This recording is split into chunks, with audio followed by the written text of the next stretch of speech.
Anyone there?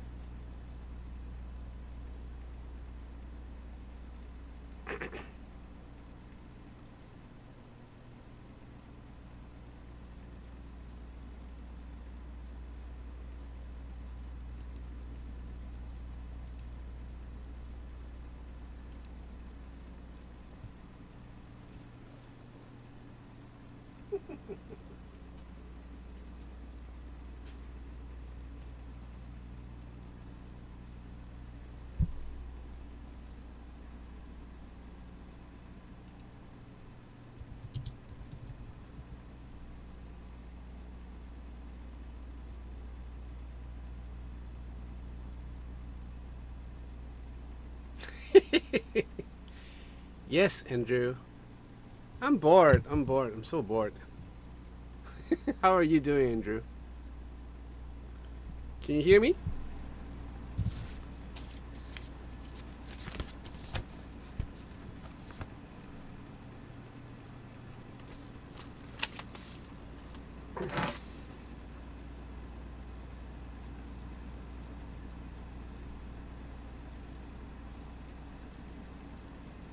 Hey, Adriano. I'm good. Hey, you posted something on one of the videos. Um, Something about, I don't know, forgot. Short-term memory loss.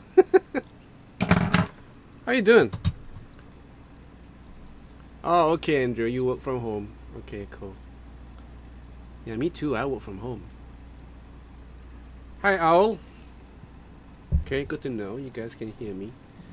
Yeah, this is an impromptu thing. Like what Andrew says, I was bored. So I thought I'd just drop by here and see who's up.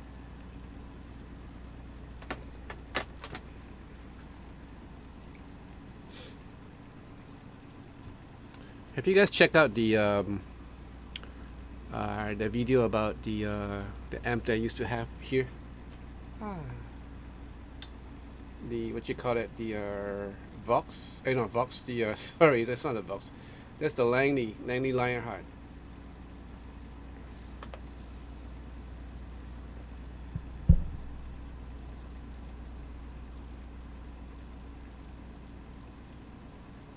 If you guys haven't seen it, then check it out and let me know what do you think of the amp. I thought it was a good amp, but it's a bit big for my room. I would rather have a 112 rather than a 212.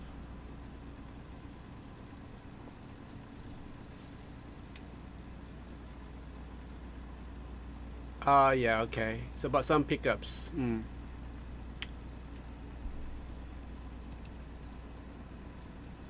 Which one do you decide to get, Adriano?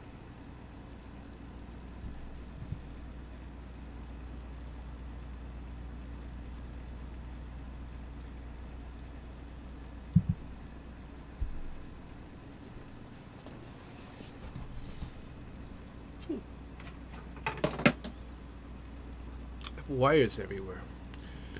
My first amp in my life, a Langley Linebacker 30 reverb. Ooh, nice. Slim Picks. Hi, from Las Vegas. How's everything there right now? Is everything under control, or how's it going? Luis Figura. Yeah, it sounded good. Very loud. Extremely loud. But I love it. I like it. I think it's a great amp. But how should we say it? I think it's almost the same as the Vox, which I had earlier on. Almost the same. The Langley has a little bit more character. I find the Langley is a bit more warm.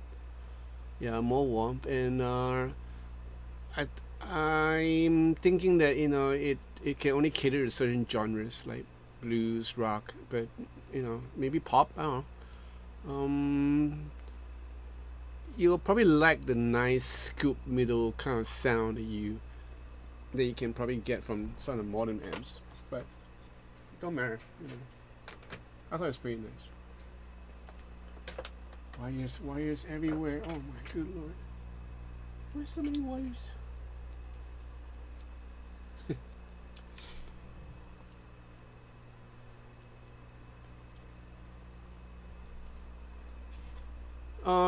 Okay, Andrew. I'm thinking about getting the Marshall DSL 40. Haven't don't need it though. Yeah, if you don't need it, don't get it. That's my motto. If I don't need it, don't get it. Well, I don't actually need an amp. It's good to have an amp, right? Hey, cats. How are you doing?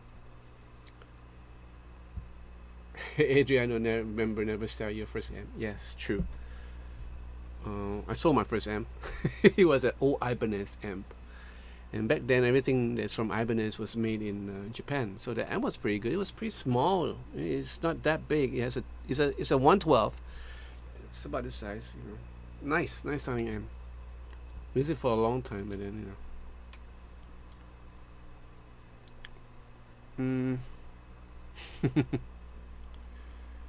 Slim, going smooth, opening up slowly. Yeah, okay, that's good to know. Hi, Tom. How you doing? So, Slim, are the casinos open, or they shouldn't be open right now, but are they starting to open up a little bit?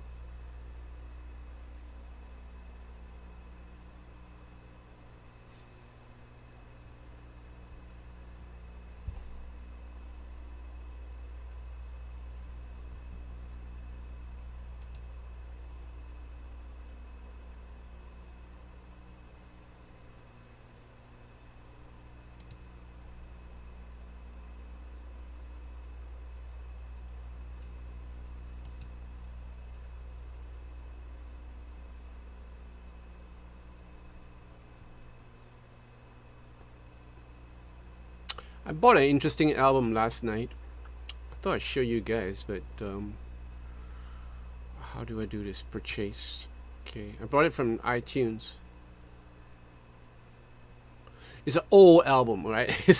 It's like God, I don't know, like really old, in the 80s. What's her name now?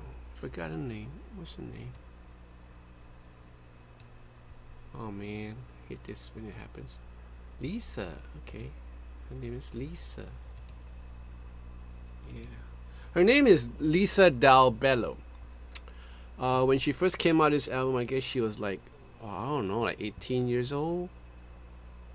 Alright. Okay, I'm gonna put on a link for you. Hey Ian, how are you, mate? Yeah, so I was saying that I bought this album last night. Great album, It has Jay Graydon, Steve Lukather. I think, if I'm not mistaken, there are some songs that Jeff Porcaro applied. This is back in 1977. Oh my good lord! I gotta type it down to can't remind myself. Okay, 1977. Hey, hi Robert Cluck. Hi Daniel. Thank you. Oh wow, that's nice.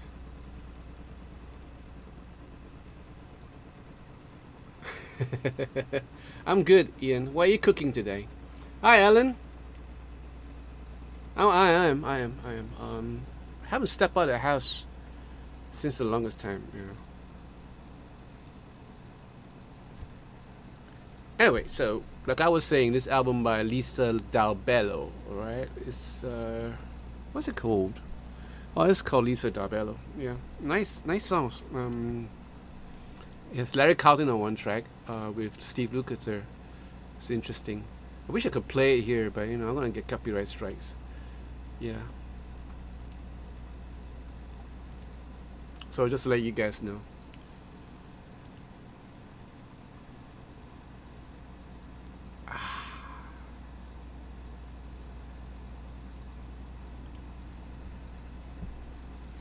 Ian's cooking dinner, so all is well. All is well. Oh, shepherd's pie. Love shepherd's pie. Ian, can Ian? I'm kind of hungry. Can you like FedEx one over? Yeah, shepherd's pie. Robert Clark, I wonder Sterling by Music Man Luke. Ah, yeah, I'm trying to get hold of, well, one of this Luke from Sterling. Uh, Apparently they are made in Indonesia right now. So, yeah, I'm trying to get my hands on one, but I'm keeping my fingers crossed. I don't think I'm going to get it pretty soon. Hi, Daniel Whitman. You're from Alaska. Ooh. What's the temperature now? It's probably summer for you guys too, right? So what's the temperature now? And how's the COVID situation there? Is it affecting you guys in Alaska? Yes, Ellen. I just ate though, but I'm still hungry.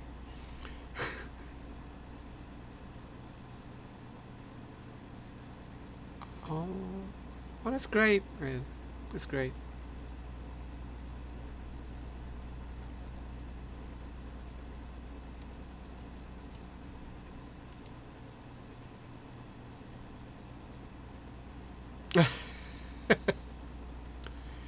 Yeah, you do that. Last time I had shepherd's pie was like back in 200. No, no, sorry. Last time I had shepherd's pie was back in, yes, pretty near 201, 2011, somewhere around there.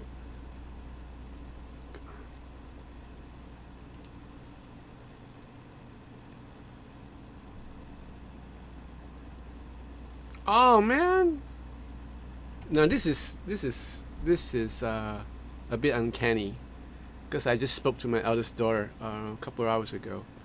Was asking her about how she's doing, and was just informing her that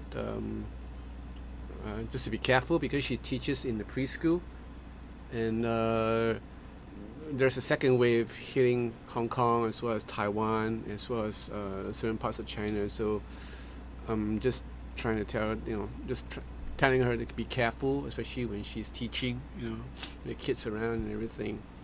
And then we're just talking about yeah, telling her that she should kind of think about having a child soon. I'm not one to push her, and she goes like, "Oh no, Dad, not you also, not you too." Everybody's been pressuring me like when I'm gonna get a baby. I say no, I'm not pressuring you, and just how it is for women as they get on in age. It gets difficult every year. So it's so unkind that you both of you, Robert, remember you're a grandpa. So it's Ian, what are you, uncle or what?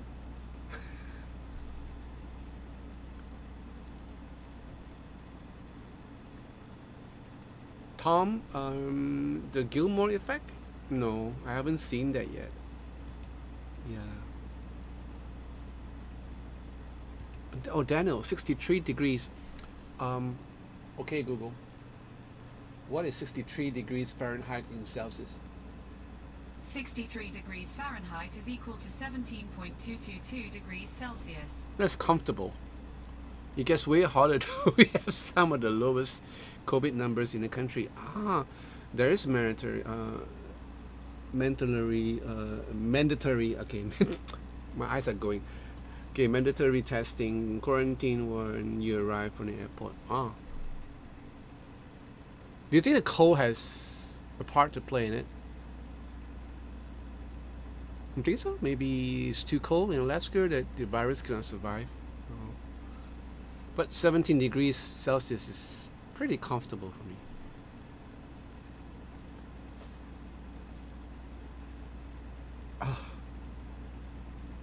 Cuddles and guidance, then give them back. Oh, yeah, right.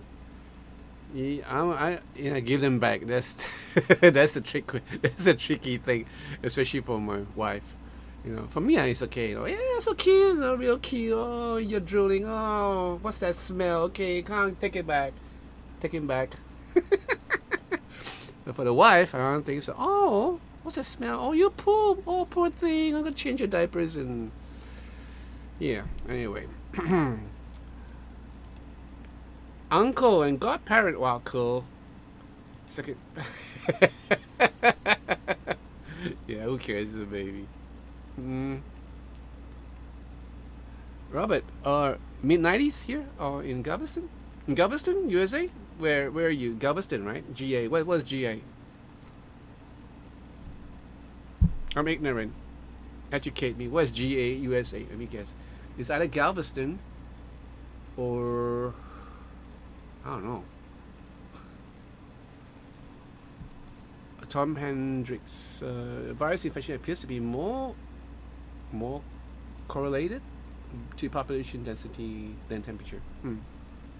Yeah, that makes sense. We are forecast for 15 degrees C on Friday. This Georgia. So sorry. My apologies, Robert. Georgia, the state of Georgia. Hmm. Okay, this is too hot for us in the UK. 15 degrees is too hot. No way. It's like heaven for us. I'm from Tunen. Oh, no wonder I'm squinting because the fonts are really small. Okay, that is better. From Tunen, you're from Amsterdam. I remember you. Yeah. Yeah, it is. Don't mind me. This is an impromptu thing. Andrew Cordell hit the nail on the head. He says, "I must be bored. I am bored." It's just that I just finished the video for the amp. I mean, funny, lug it out. That's a monster. Like it's 30 over kg. Oh my good lord! So I managed to get it out in the hall, kind of wrap it as best as I could, and ready to be sent back to the shop. Mm. Yes, but I'm from Biloxi, Mississippi, home of the blues. Oh, cool. Oh, and John, as both a family man and musician, how do you make both family and music work? I mean, the time from practice is time away from family. Equipment budget is at odds with family budget. That's a great question, Ox. I'm glad someone asked me that. I guess I was blessed because I knew my wife when I was already a musician, and she stuck with me through thick and thin throughout the course of my career. So she knew what she was getting into. I didn't know what I was getting into when I proposed to her. But I wanted a family. I wanted a family because I have great parents. I love my dad a lot, and I admire and respected how he was a good dad and a good husband. So in the back of my mind, I'm always striving to be one. But then again, I have this music career, right? And I decided to, kind of like place it in a percentage, like maybe 80% to music and 20% for the family. That was easier said than done. Now my wife can just follow me everywhere I go, whether I go on tour or whether I'm in the studio. She can just keep me company, and there are times she just kept me company. She would just sit by one corner, chat with some of my friends while I was working, and then we would go out for supper, spend time together. And then when the kids came along, it was a different story because then she has to mind the kids, and I have to be in the studio, and I have to go overseas for my production work. When I am a producer, so there are months that I'm away from home, and my darling Dora, she took everything herself. She took on everything herself. And she took care of the kids, she took care of the house. She even do my banking. That's how good she is. And I try to spend as much time as I could with the kids and with her. So once a year I'll probably go on a holiday for a week and a half, or maybe a couple of days. Maybe 9-8 days. To Penang in Malaysia by the sea, and they have great beaches there, so the kids love it there. So yeah, I try to spend at least once a year there, and spend a couple of $1,000s. It doesn't matter. We stay in a real good hotel, and yeah, that was something. Those were good days. Yeah, but the bulk of the year is like I'm either overseas or in the studio, and then after that I decided to quit. Just working as an engineer. I started full-time as an arranger, and so I get to work at home, which is good. So I've been working at home like for the past 2 decades, or 2.5 decades, maybe more than that. Yeah. So working at home is good because I can spend time with the kids, spend time with my wife, And then when my son came along, this whole situation went topsy turvy. Still good, I'm still working at home until today. So yeah. As for the budget, actually I don't actually spend a lot on gear back in those days. Even now, today, I don't spend a lot on gear. If you notice, a lot of stuff that comes through the studio doesn't belong to me. All right, there are certain things that belongs to me, like certain guitars that I own, or some hardware, yeah. But I don't tend to like splurge on like expensive outboard gear or reverbs or whatever. Not like some of my friends, they'll splurge on it. I try to keep it to a minimum. And yeah, and I know. I have 3 kids, so having 3 kids in Singapore is like, it's really hard. Everything is expensive. Food is expensive. Transport, education not that bad because we have subsidies from the government, but cost of living is pretty high here. So and further than that, I have a car. I had a car, and that took a whole chunk, and it was only like 6 years or 7 years ago, yeah, that I gave up the car. And good Lord, it's like being freed of shackles, Yeah, and that's why there was an increase in guitars in this room, because of the fact that I didn't have to pay, a lot every month for the car, which I really don't need. I needed a car when the kids were young, but as they grew up, they start taking their own transport to work or to school. I don't need a car. So that's how it is. Hope that answers your question. Good question. Fan Tunen, based on your review, I ordered the HB Fusion 2, the FBB or HSH. I arrived today is at the Luther now for some adjustment. Cool, Fan Tunen. You're gonna enjoy that guitar. I can stand cold weather, but not hot and stick sunshine when I have to work outside. Hey, hi Tim. How are you? Which Tim are you? Have we met before? Timothy. My pleasure, Al. Andrew Cordell, what is your eye vision prescription? You are definitely nearsighted like me. Do you wear bifocals? Yeah, the thing about bifocals, right? I just ordered a frame, right? And I'm thinking of putting on bifocals, but I'm a bit apprehensive because I just don't want to get that seasickness feeling, I have to train my eyes to kind of, and then if I'm going to do that, all my glasses have to be changed to bifocals, and it's going to cost me a bum. So I'm still thinking, like, should I do that or should I do that? And I'll probably have a pair, of bifocals. I probably need a pair of bifocals anyway. When I'm performing, I have contact lens sometimes if I'm vain. if I'm not, then I'll just have my glasses, which suits me fine because I can read the iPad from afar. I'm nearsighted, meaning I can't see things far, So it is what it is. Hello, Anna West. Hola. Ian, I always reflect that musical instrument equipment costs the same as a good set of carpentry tools. Just the cost of tools for your job, like any other. Yes, I agree with Ian, totally. I'm very pragmatic. So you guys might know. Blue Sound Design. Hi, Jonathan. Canary Island. Wow. Oh, that's a nice place. Canary Islands here are... Ever tried bare knuckles pickup? If yes, what's the point of it? No, I have not tried bare knuckles yet. Would love to one day, hopefully. Robert, sometimes time away like that keeps relationships strong and newer. Strange enough, my aunt and uncle were Navy. He was gone 9 months of the year at least. When he retired 5 years. Oh, yeah, you're probably right. There are cases. There's this saying, familiarity breeds contempt. So yeah, maybe you have a point there.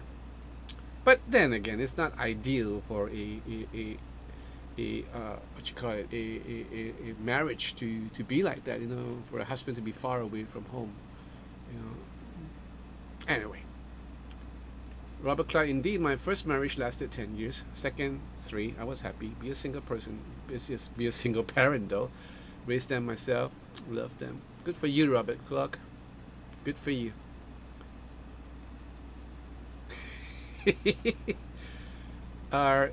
Ian and Alan, you guys should just move down to Singapore. Being sticky is part of life here. Okay, the best, Adriano, the best of direction is in the background actually playing on his PS4. He's 12 now. Ah, cool.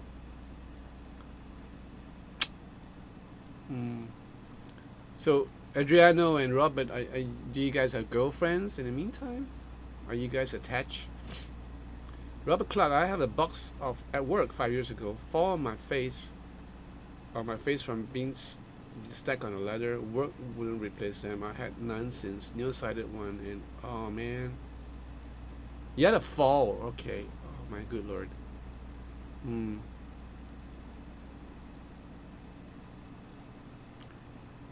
44 years. Oh, from North Wales. Hey, Ian is from Wales. And you, Ian. Hi, Kim. How are you?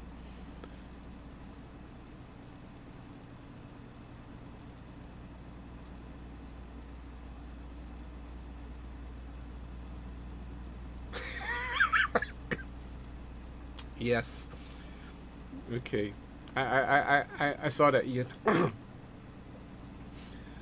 Adriano.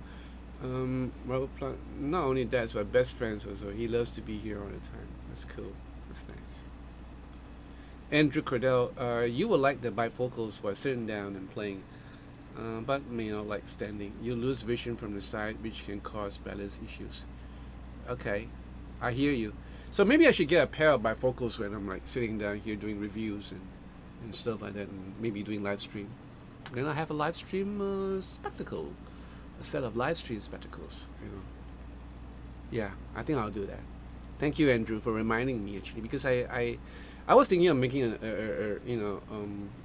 like I told you, I had a new frame, so I was thinking of like putting on the same prescription. Now that you mention it, yeah, time to go down and get mine reassessed and see what's the damage like. What the optician told me is that as you get on with age, the degree starts to be different. So yeah, and I notice it, and I don't know. Hey, such a man. Ohio gozaimasu. 4 a.m. or nearly 4 a.m. Yeah. Why are you up so early, such a man-san? Oh, okay, Robert. Single. Oh. How? Okay, Robert. I'm going to ask you a personal question, but don't get ticked off. How is it like being single? Used to it. You are like well, you got kids. They're all grown up now. But okay, another question is, mind if I ask you how old are you, Robert Clark, from Virginia? Is it Virginia? How old are you? From Georgia. Ian, the Midlands, Jonathan, not Wales, but very close. I'm a Broomy. Ah, okay. How are the valleys tonight? You will see my buddy on my channel. Roll. Mini promenade. Oh, okay. Adriano, 5 guitars, 1 son, 1 big dog, and a tiny cat is weighing up. Okay. Hi, Mr. Rick. There, another Welsh.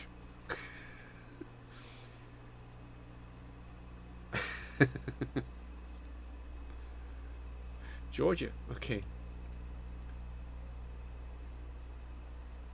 You're 48 years old. Oh man. Wasn't it about time, Robert, to get a girlfriend?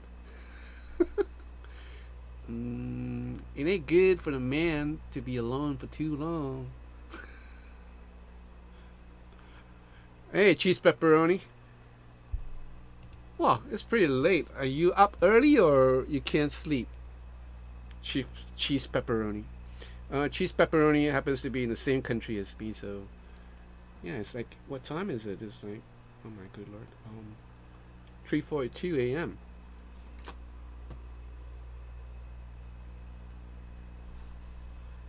never married. I've been single all my life. It's bliss, no like.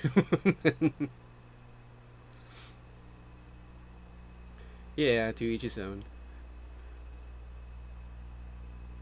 No girlfriends? No girlfriends, Alan? Can't sleep. Fine tuning. John. Do you ever heard of a band called? Hey, hey, that band sounds familiar. I think I used to have a CD of this, and if I'm not mistaken, I think either Michael Landau or someone played in that band before. Let me see.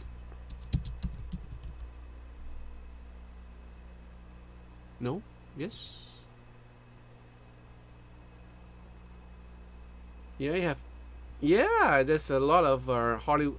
Well, LA cats there. There's Aaron Labero. There's Hadley Hawkins-Smith, one of my favorite guitarists. He's from. Well, he played a whole lot of stuff for David Gates. Dean Parks, another of my favorite. Yeah, these are the guys. And Alex Acuna. Oh my. Cool. Yeah. Yeah. I've heard this band because I probably had a couple of albums, or one album from them, the CD. Nice. Well, I'm glad I'm reminded of this. Never dated anyone. Oh man.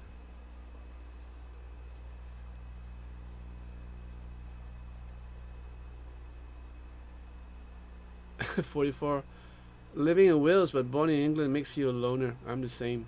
Why? Why is it? Why is it? Why is it like that? 44 and Alan.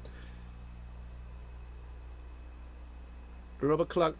Yes, I have a couple that dig me. I had really taken a break to work on me, which honestly now I'm happy with who I am. When I meet the right one, it will be forever. Yes, I'm sure it will be, Robert. And I wish you the best. When you find the right one, yeah.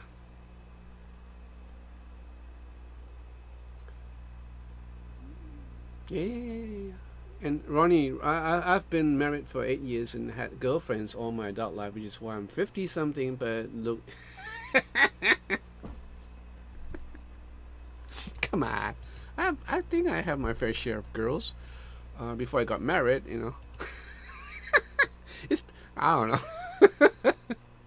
You always crack me up.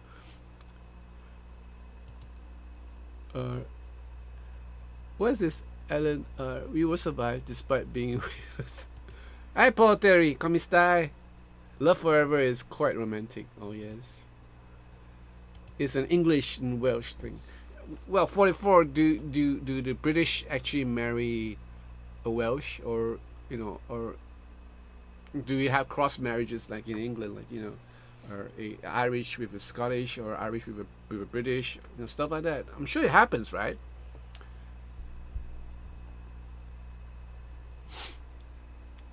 Something to do with the sheep.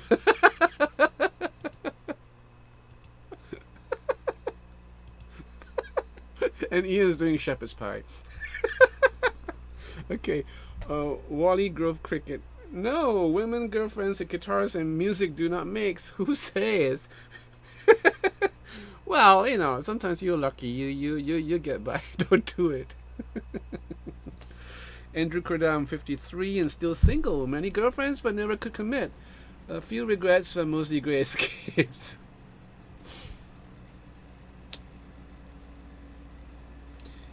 Yeah. I hear you guys.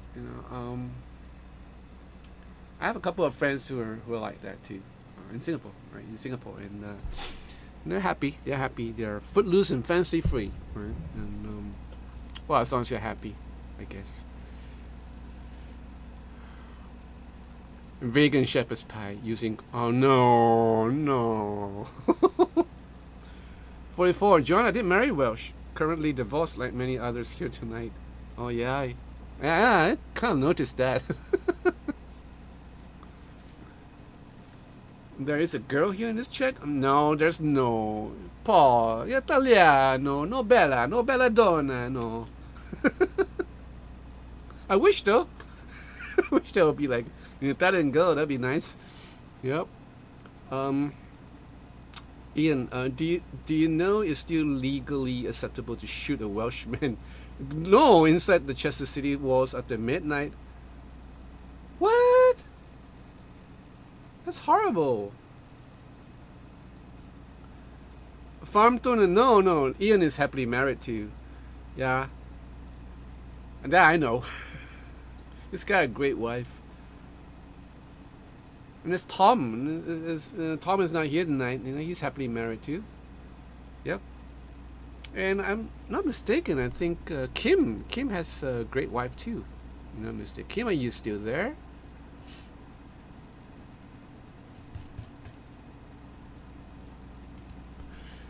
Really big love for the art is really big risk to be alone. Maybe. I don't know. Some say that. 30th anniversary. Cool. I just passed 33 years. Yeah, my 33rd anniversary. Yeah.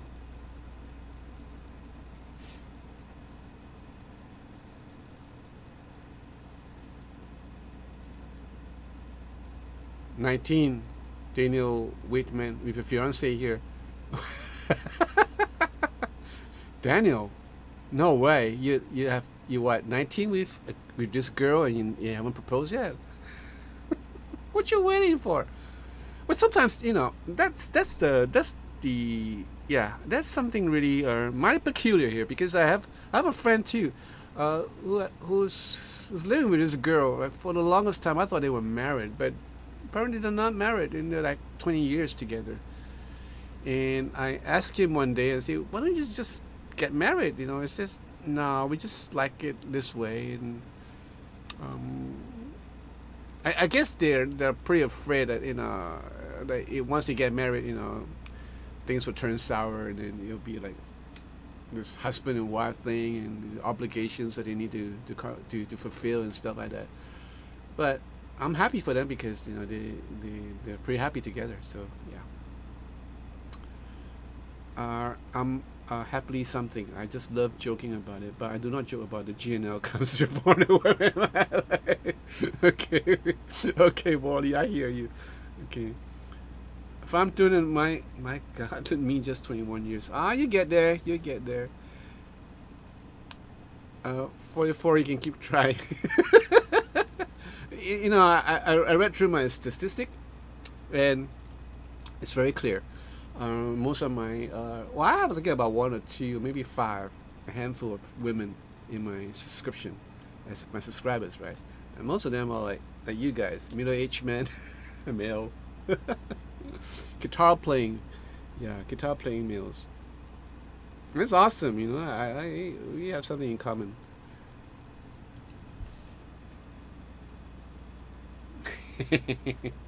Yeah, talk about whiskey. I should get my whiskey out. Yeah, I kind of miss my whiskey. Hold on. Let me get my glasses.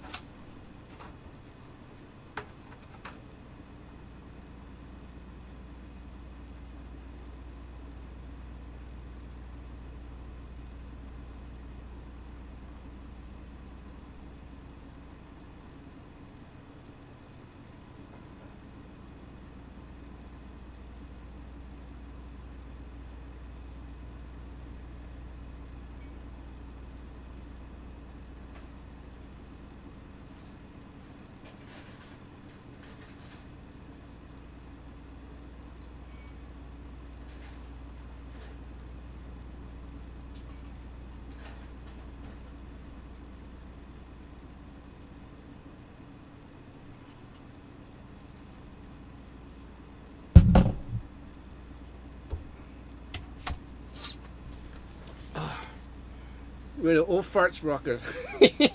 What happened to the disabled? Something like that. What you guys said? Was it disabled or something like that? I forgot. That's a great name, actually.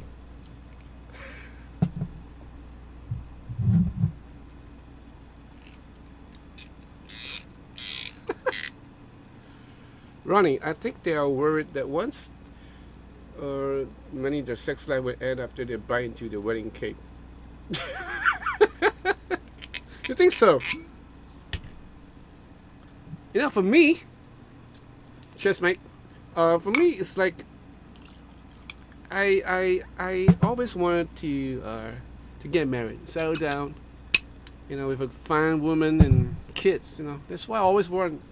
And well, apart from playing guitar and making music my career, this is something that you know that I really want to start a family. Cheers, guy. Cheers, guys. Cheers, chaps. Hi, Gwenta. Yes, all is well. Oh, where's the host drinking again? Yeah. John's boat has gone bigger. Well, no, this is like, well, we finished the Maker's Mark. You know, I brought it down. Remember the show that I did, the online streaming thing that we did. You know, I brought the Maker's Mark down. It was finished. Like within like half an hour, it was finished. So I'm keeping this for myself. I'm not gonna bring that down.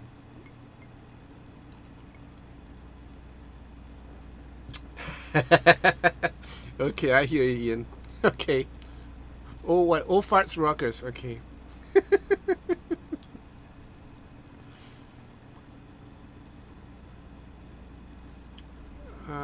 Adriana, now I have to enter the kitchen to get a whiskey. John is making me a drunkard. No, I'm not making you a drunkard. I don't drink a lot, you know. It's just like chill, you know. After a good day's work, you know, it's a good time, I guess, to hang out with you guys, just chill, not get too serious, you know, and just a bunch of old farts.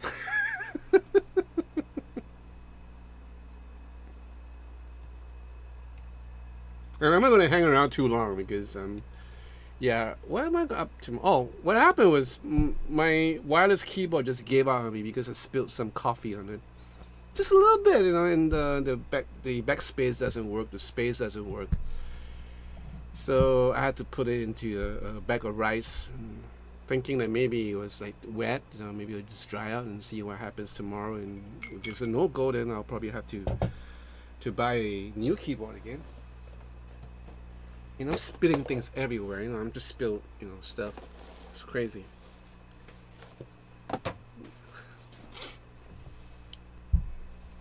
Hey, Detlef, how are you? To those of you with whiskey, cheers again.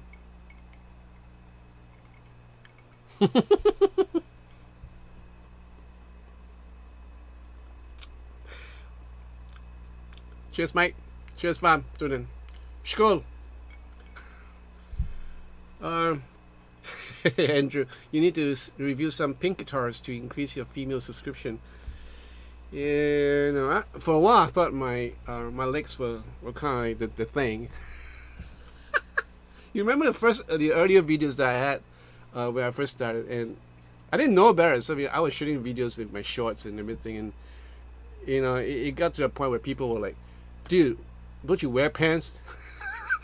Put some pants on," you know. And well, subsequently, I opted for a longer piece of Bermuda. So yeah, and maybe that will probably help with female subscription.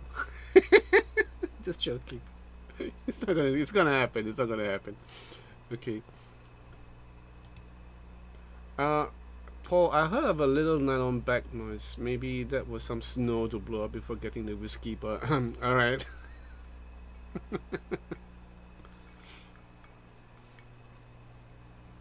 Shut up, Bruce. Oh, hey, Abraham. Yeah, pink guitars. Take it apart, soak it in soak it in the same soapy water, let dry, reassemble. Keyboard should be fine. What? Soak it in drippy water?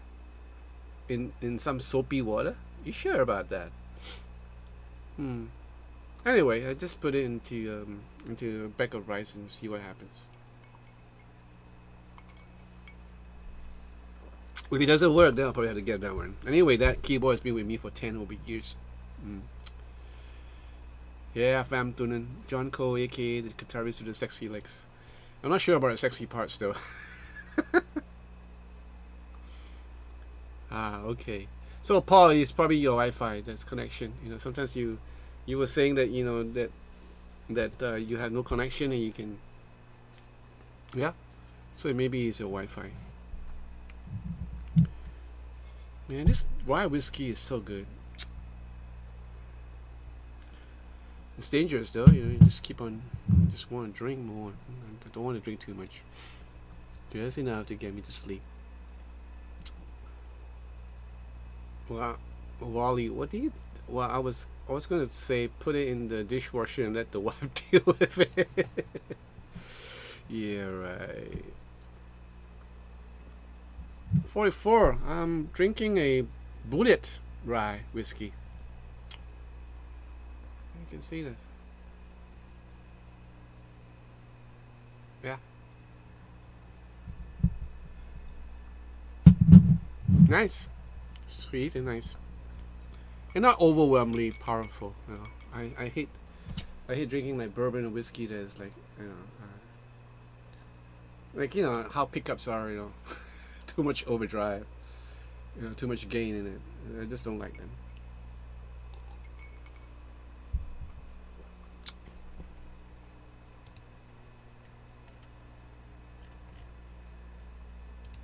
So have you guys seen the last video? Because I tested the PRS 35th anniversary, PRS S2 35th anniversary CST24. Nice guitar. 2 humbuckers, you know, split coilable, splittable, coil splittable. Yeah, pretty nice. Plays like a PRS, you know, sounds like a PRS. Yeah. Ceramic whiskey, man. Anybody tried one of the Ibanez AZ series guitars? I tried one, the guitar shop. They're awesome but expensive.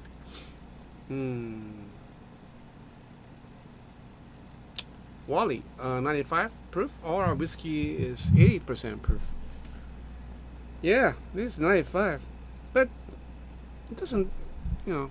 So okay. Bourbon only with Coke. 12, 18 year single malt, pure, no ice, no nothing. That'll be alcohol abuse. Yes, I understand. Yes, I don't drink. Normally I don't drink with ice, you know, on the rocks. I rather drink in neat.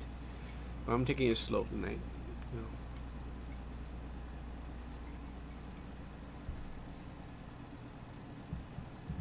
know. Really? Only Jim Beam?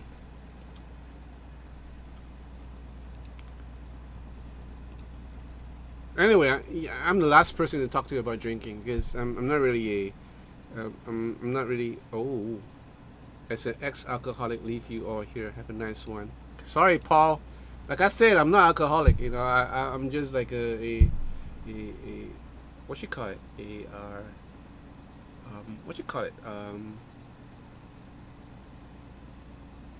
What's that word? Casual drinker, right? So I don't really drink a lot, you know. And I haven't drank whiskey for the longest time. Like, you know, the last time I drank was Father's Day, and right after that, have a pack or two. And that's about it until now. You know, so. Hmm.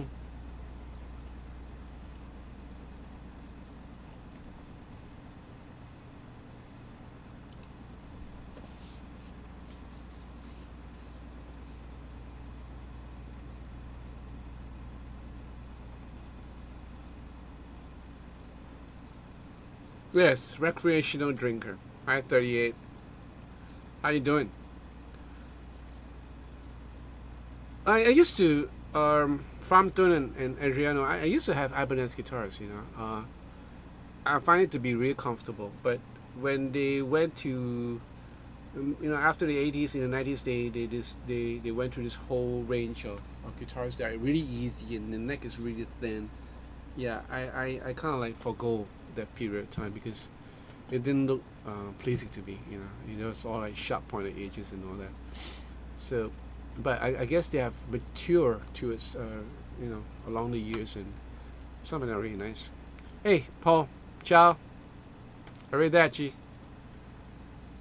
Oh, I love gin. You know, there's one brand of gin I really like. You know, I couldn't find. I I have to go back to the place again and find out what's the brand name. It's really nice. It's like a real nice little bottle. Yep. Edward, you don't have to explain yourself. You're enjoying a adult beverage and you're an adult. Really, I thought I'm still 17. There's this guy who posted a remark on one of my old videos just recently, like, a couple hours ago. It says, why is this dude wearing lipstick and a blush?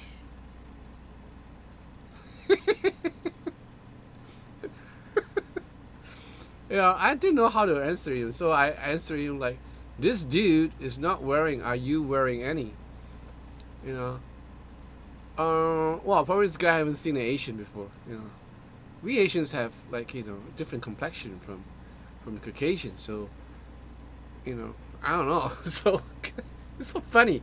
I read this morning ago, like, what? And I didn't really take offense to that. It's just that, anyway. Alright, what is this? Don't look. Thank you, Edward. Cheers. John, do you have a absolute favorite guitar? If so, please tell me why.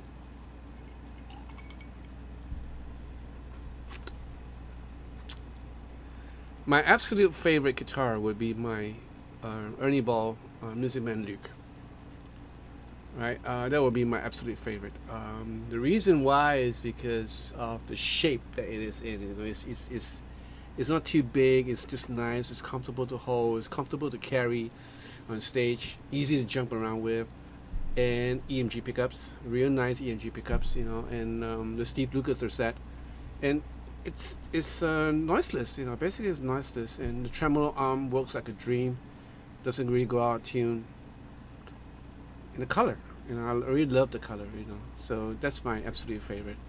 A close second would be my Japanese Strat, which was still fitted with EMG pickups. These are the Vince Gill pickups, which I really love. That's my favorite guitar too, and I guess my third favorite would be my G&L Comanche. Different feel to it, different sound. So, yeah, I have to have variations. Yes, Pooh, the Luke. Nasmo King. How do you like the Nick Johnston Schecter compared to a regular Stratocaster? I liked it. I like the Nick Johnston Schecter traditional. Easier to play, and sounded great. I have no idea what they use for the humbucker. It's probably a proprietary thing, but the humbuckers sound really good. The whole guitar actually plays and feels really, really nice, real comfortable. It has that earthly tone to it.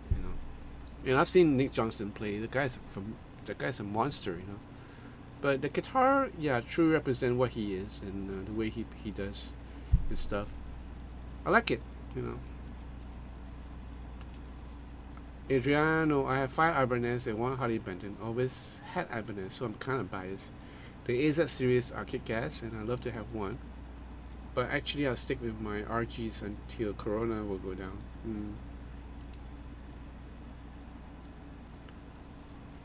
You're still saving for a gem. Is this expensive, the gem, these days? I haven't checked the price yet. Maybe I should just check out what's the price like. Local. Ibanez gem, Singapore.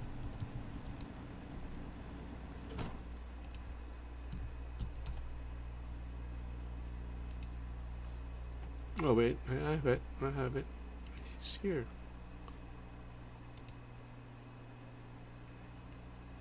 Whoa, that's expensive. It's $3,000. It's almost 3,006, 3,007. Why is it so expensive? Outer body wood, rosewood fretboard, tree alive inlay. Yeah, that's nice. 43 mm. What do we have? Hardware gold. Okay. DiMarzio's Evolution. Skilled at 25.5. That's it. And it's selling for 3,007. Unless we have fried roast. Yeah, fried roast is definitely no for me.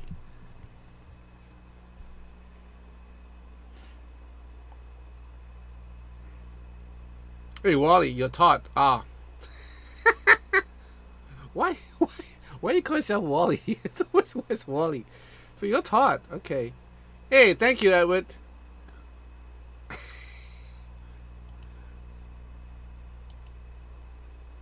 I'm good. Henning make fun of me today. What did he make fun of you today for? Pooh, what did he make fun of you? One of your recent videos, you mentioned a preamp for your acoustic. Are you also going into an acoustic preamp amp as well? No, I don't. In my live work, I don't use a amp. If you guys seen the video about the Udo acoustic amp, that's a fine amp. And if ever I were to use a acoustic amp on stage, that would be the one that I'll request for the backline. Anyway, I don't use a acoustic amp. I would use a what you call it, the Venue, the RRBax Venue preamp. It's basically a direct box, but with a whole bunch of controls and equalization and notch and stuff like that, including a tuner. And I find that to be really useful. But you know what? I'm thinking of maybe like kind of like streamlining it and finding and working out a patch from my Helix, so that I can plug in my acoustic guitar directly to my Helix using a switcher, and thereby not bringing that additional piece of gear.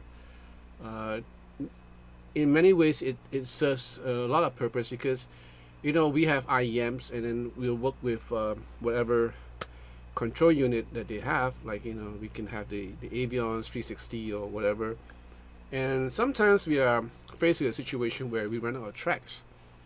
So my guitars are always been in stereo, my electric guitar. So if I were to use the Helix for my acoustic guitar, that would be fine because you can put it right in the center, and we kind of the sound guys would probably save a track. That's good for them.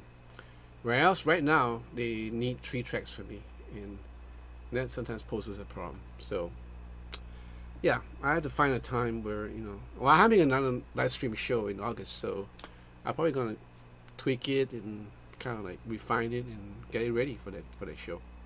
Yep.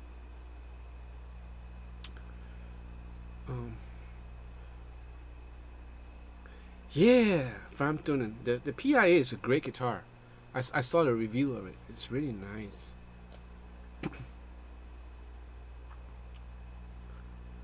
Japan-made JEMs are great, but way overpriced. Very desirable. Someday I will have one. I played a couple of great made in Japan guitars this past week or so.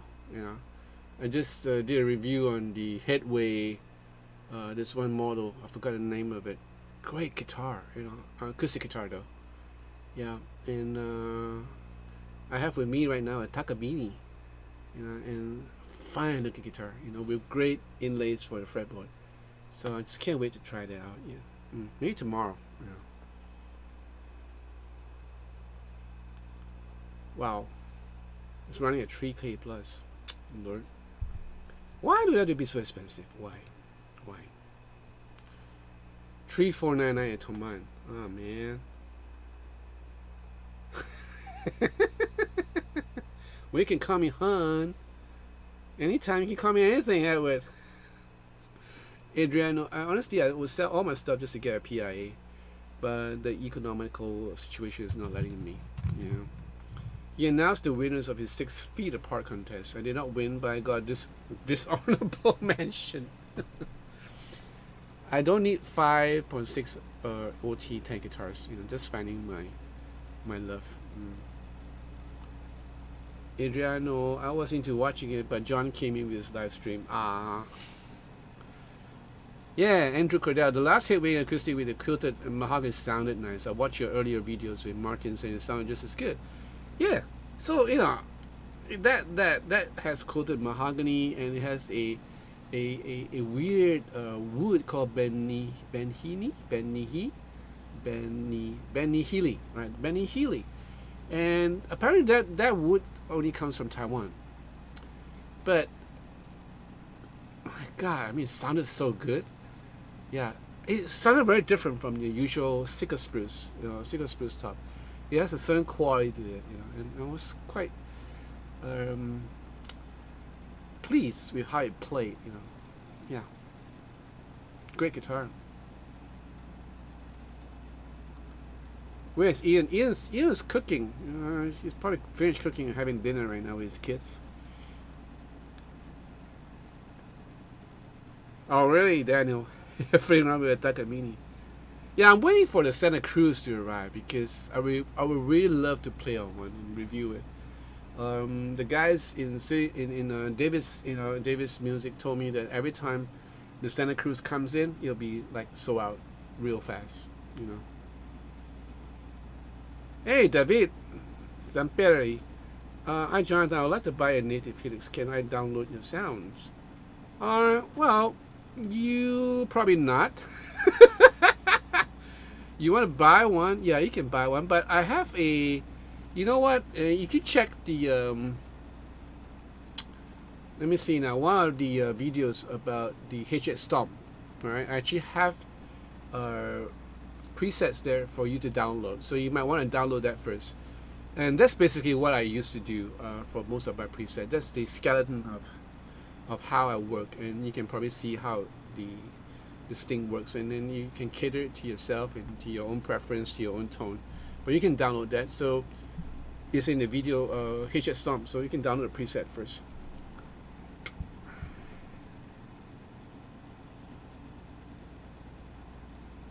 Adriano, James, I can watch the video anyways, so always fine. Enjoy company and all the others around here. Yeah, got a great crowd, nice people. I'm going red. So am I putting on blush? Lipstick on? Yeah, he's eating his shepherd pie, alright.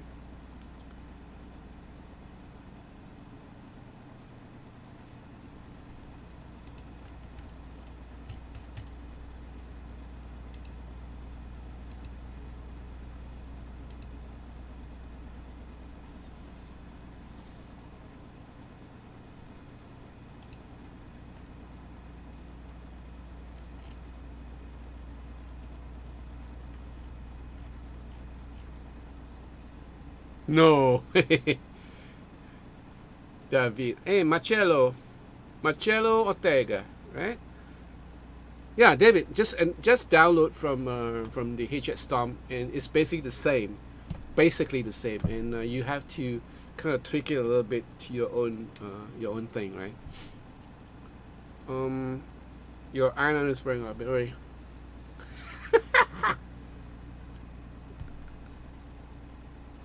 Edward, John, kind of personal question. How many times do you have to explain why you have long fingernails on your right hand and not on your left? I know it's for finger picking and you're great at.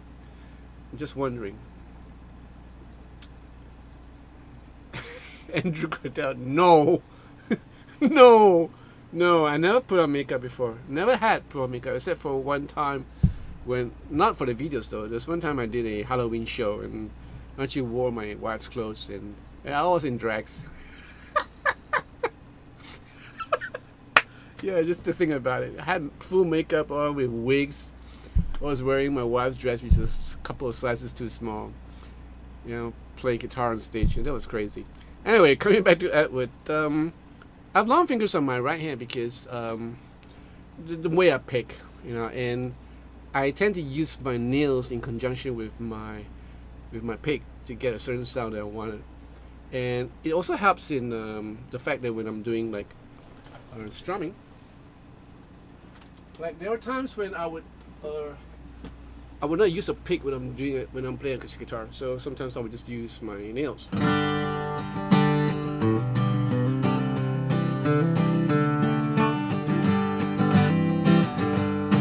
So there's no, I eliminated the need for a pick. So that's the reason why. And I started taking a supplement called Biotin to kind of like strengthen the nails and stuff like that. It does work. But the downside to having nails on the right hand is that when I'm doing strumming, like on the electric guitar, I tend to kind of eat into the nails, and then it gets all wonky, and I have to cut it and trim it. So that's the bad side. The other bad side is I can't do authentic finger tapping with the with the fingertips because the nails will get in the way. So I've devised my own way of doing finger tapping by using my pick. You get what I mean? So I'll use my pick to kind of like finger tap, which just works. It works really well, right? Yeah. Hope that answers your question.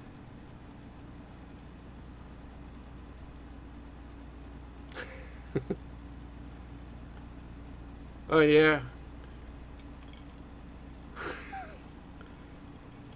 It just reddened you up right away.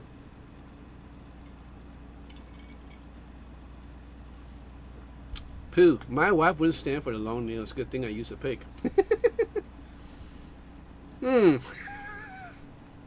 Okay, I get you. Your nails getting the flesh out of your back. Ah. Are you gonna play us a whiskey tune? No.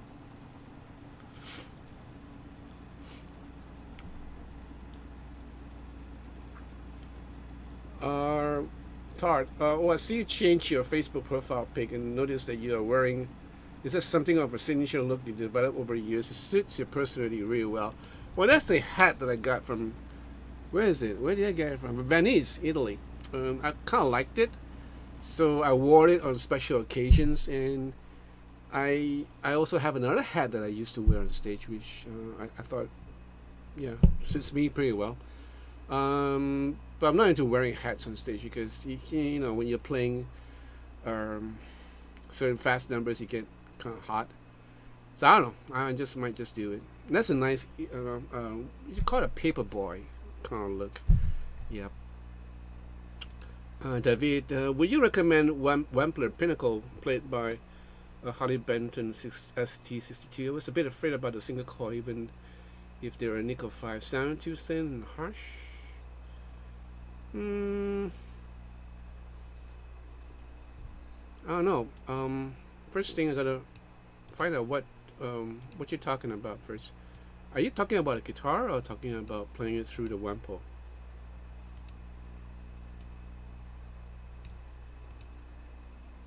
Hold on, just give me a second.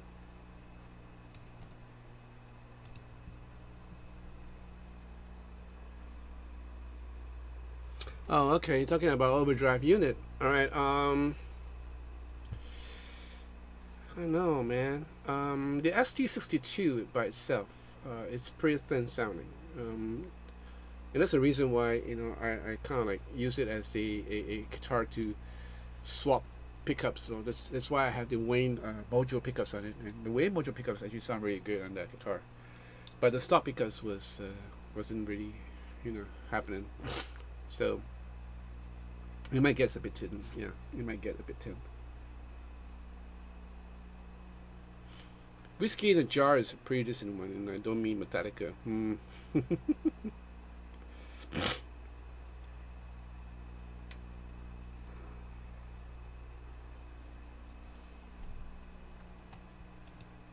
Yeah, I mean there are Nickel 5s, and they're the way they do the pickups. It's not just the Nickel 5 magnets.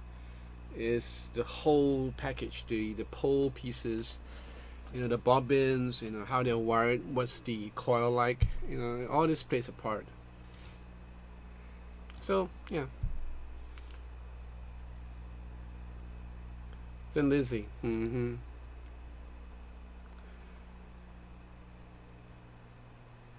Hey, Edward, it's okay. Come on, it's okay.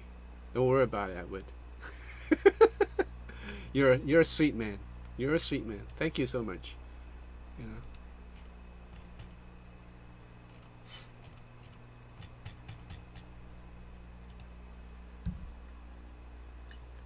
And that's the only whiskey I'm having tonight, because if I'm gonna drink any more, I'm gonna go hook, and that won't be good. Then I'll start singing, and it's not gonna be pretty.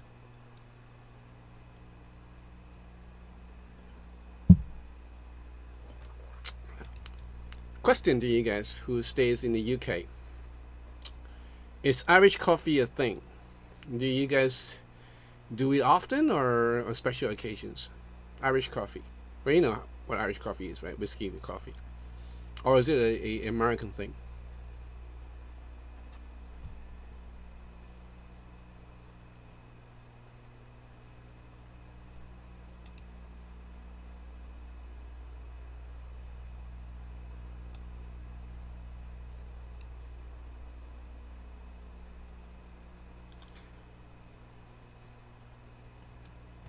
Okay, I got 28 people online right now. Can you just hit the likes?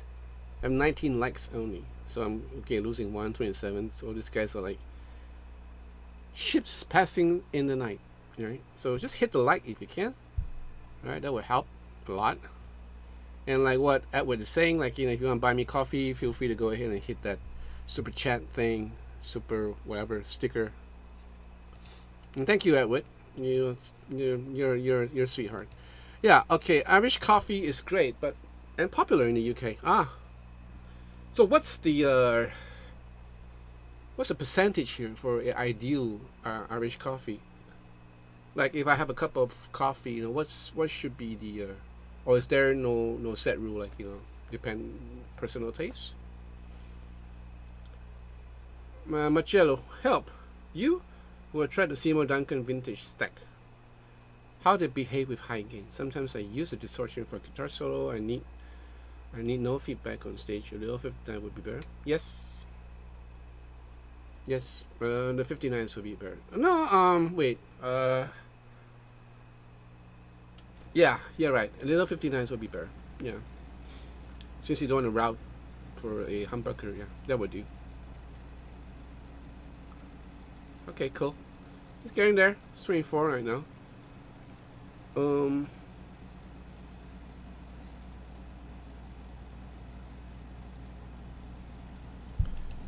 No worries, Adriano.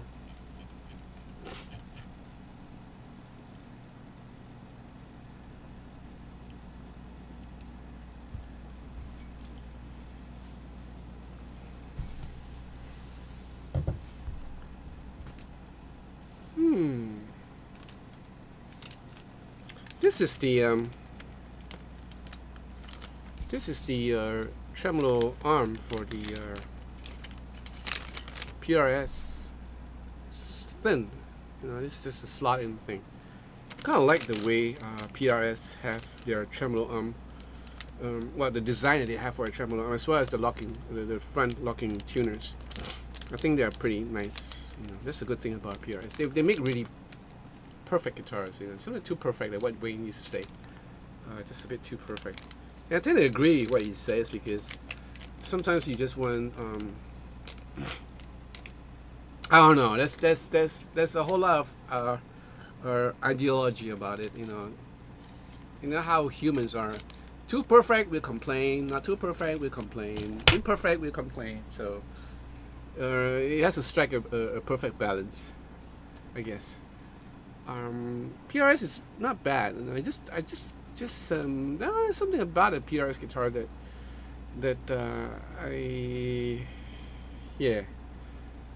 I could tell when I'm playing it. It's a bit different from when I'm playing a Fender Strat or a GNL or even a Les Paul.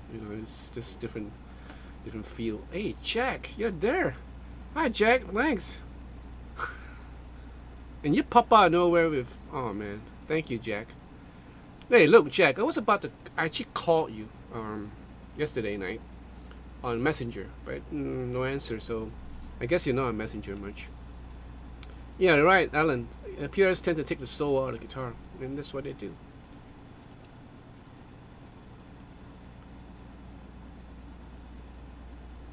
Alright, Robert. You take care, Robert Clark. Thank you. G squared. Hi, John. I'm new to the guitar. Can you explain to me how to approach the guitar? Are you looking at notes, patterns, and how would you explain the guitar to a new student? Any help is appreciated.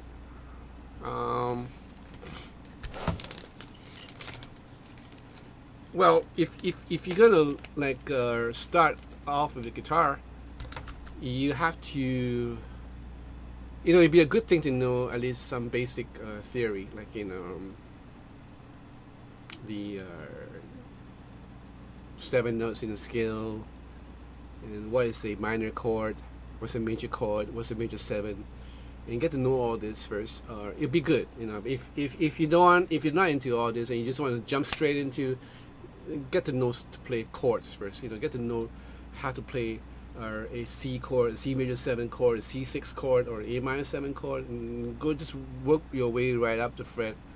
And a great way to do this is to learn how to play a song. You know, that's what I would advise. That's how I started. I started playing guitar because I wanted to sing my favorite songs. You know, and I remember my first song was, um, what's that old song by Jose Feliciano? Uh, I'd rather be a hammer than a nail. Yes, I would. You know, and I learned to play that song first. That was my first song. My second song, you would have guessed it. My second song was "Wishing Well" by Free, and I learned to play that. So yeah, go figure. Anyway, a good way to start play guitar is to learn your favorite song. You know, and as you learn, you know, get to know what all these chords are about, right? And as you progress, try to get a good teacher if you can. And the rest is up to you, because you might want to learn how to read and start your theological training on music. If you're not going to be that serious, then learn how to play together with your CD or with your iTunes or whatever favorite MP3, and learn how to play. If you're talking about electric guitar, right? Learn how to play and stuff, and invest in electric guitar. Invest in the guitar pedal, in guitar pedals, you know, and work your way around it. It's not going to be easy. So there'll be occasions where you might want to give up, but if you love music on the get-go, if you love music, you probably would not give up. You'll probably persevere. You know.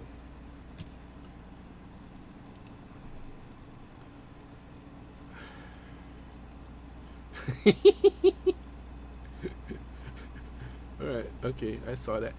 So I hope that answers your question, right? You got G squared, right? What's this? Mikosaurus. Hey, hi, Jonathan. What are your main influence favorite guitarists? Cheers from Portugal. I've said this many times. On the West Coast, music from the West Coast. That's my favorite. That's my most of my favorite guitarists are from there.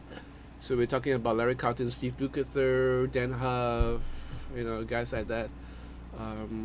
Michael Landau, Jay Graydon, you know, all these guys are from West Coast. So yeah, I'm really into West Coast music. So it's the form of music that I grew up with. So they are my major influence. You know.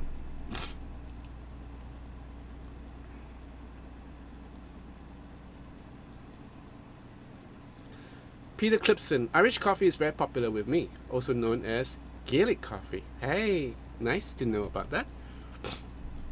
Andrew Cordell, how many springs are in the S2? My PRS S2 standard has 10s with 4 springs, and it feels too stiff. Then take out 1 spring.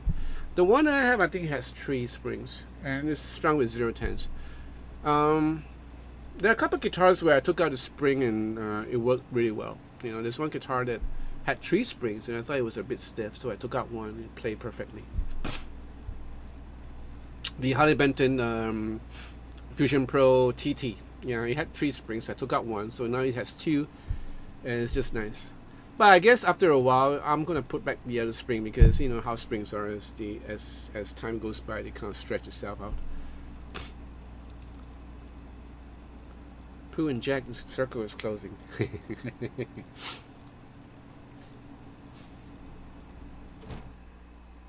Marcello Ortega, thank you. Whiskey, Adriano. I've stopped my whiskey, so you're still carrying on. Pardon me, all over the place.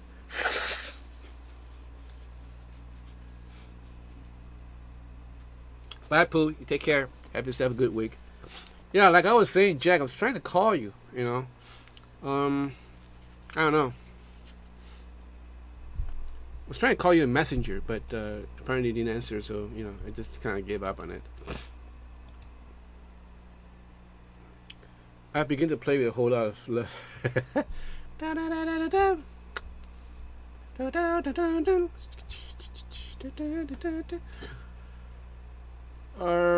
Do they have such a thing as a hydraulic tram system instead of springs? Nope, not yet. Not yet, though. They came up with a lot of alternatives, you know, for the tremolo. You have the what you call it, the Bixby, and then Fender came out one with the Fender Mustang, which didn't really work. It went out of tune all the time, you know.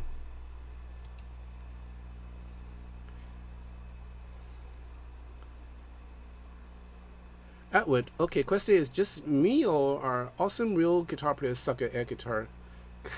Real quick guitar players. I don't know. I think I'm pretty good at air guitar. Um, everything music and guitar shenanigans. John, how are you doing, buddy? I hope you're all right. I hope the family's doing fine. Everything's peachy. Yeah, everything's good. As you can tell, the time is about 5 a.m. and I'm still awake, so it's not good. I've gone back to this time frame, which is not really good for me. And the good thing is that I sleep in the dark. I have all my windows blackened out, so it's good. But I'm gonna have to like kind of adjust myself back to the normal time so that I can get to see my kids. Yeah.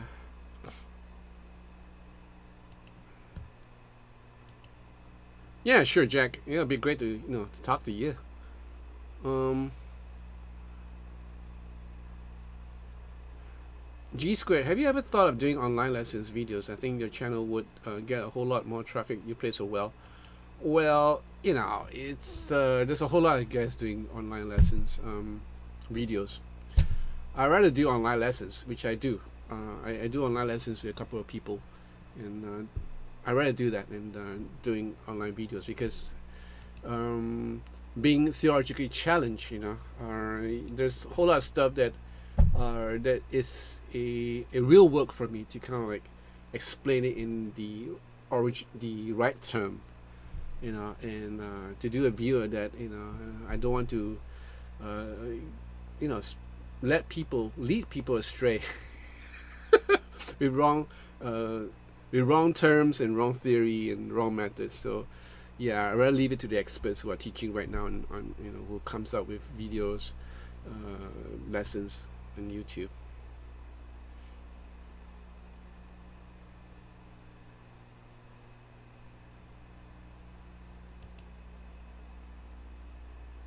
Who's going off? Atwood, you're going off.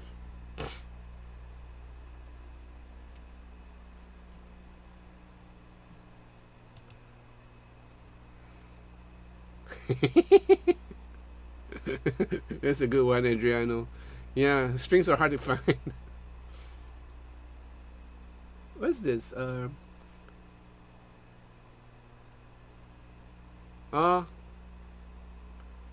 Gwenta, you think we have to have a silent member for Peter Green who passed away while sleeping? Yeah. Yeah, it took me by surprise too. Yeah, it's pretty sad. He's a great songwriter, great singer. I love his voice. Great player, very understated, very minimal, and great feel. Yeah, we're losing them, year by year. It's sad.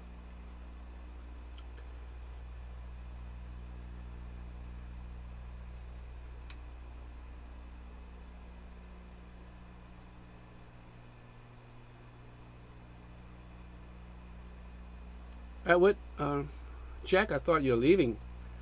I'm not yet. Wife's getting supper ready, by the way. What time is out where you ate, John? What you talking about? What time is it right now, or what time did I last ate? Lord Besserick. Hi, Jonathan. I was thinking of getting myself a ST20 as my first electric car. What do you think? It'd be wise to get one. It's an okay guitar if you want to, don't spend too much money on it. It's okay guitar. You might want to send it for a setup, yeah. Other than that, is okay. Unless you want to spend a little bit more and get a better guitar. Yeah, the choice is up to you. Everything music and guitar shenanigans. I've been playing for 30 years, and I would pay for online lessons by you. Yeah. Well, you know what? I have a Facebook page, and it's called John is Too Loud, right? So if you want to hook up with me for an online lesson, you can get me right there. I'm gonna give the link if I can.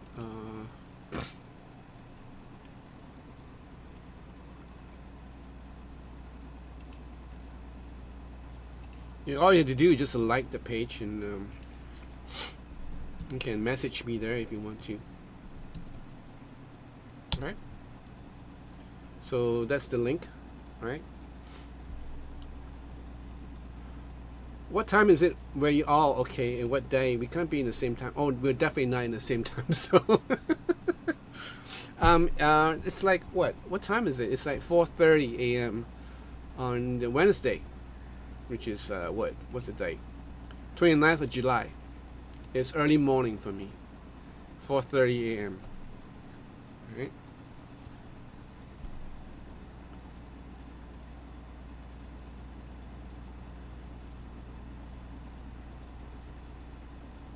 G Square, your opinion, Yamaha versus Gibson. Depending on the guitar. If you're talking about the SG, go for Yamaha, man. Which is like, the SG between the cross between the SG and the Les Paul. Those were one of the finest guitars I ever played. Yeah, they're well made, sounded real good. And they have Seymour Duncans on it, you're not mistaken. Yeah.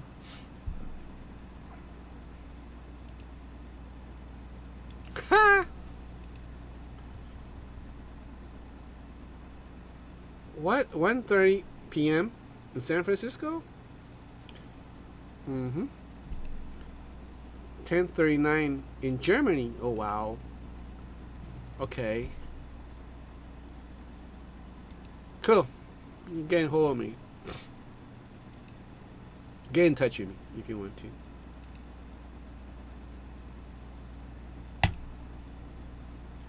Hey Tony.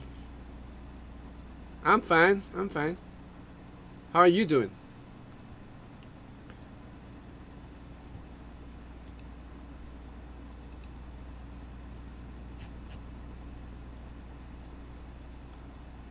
Ah.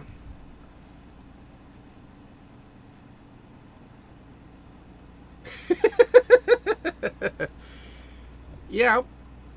This is like a nightcap for me. I'm getting in bed straight after this, so this will help me to sleep. 4:40 p.m. in Montreal. Wow. Yeah, that's right. 24 hours apart. That's right. Yeah, looking at it, SG 1802. Yeah,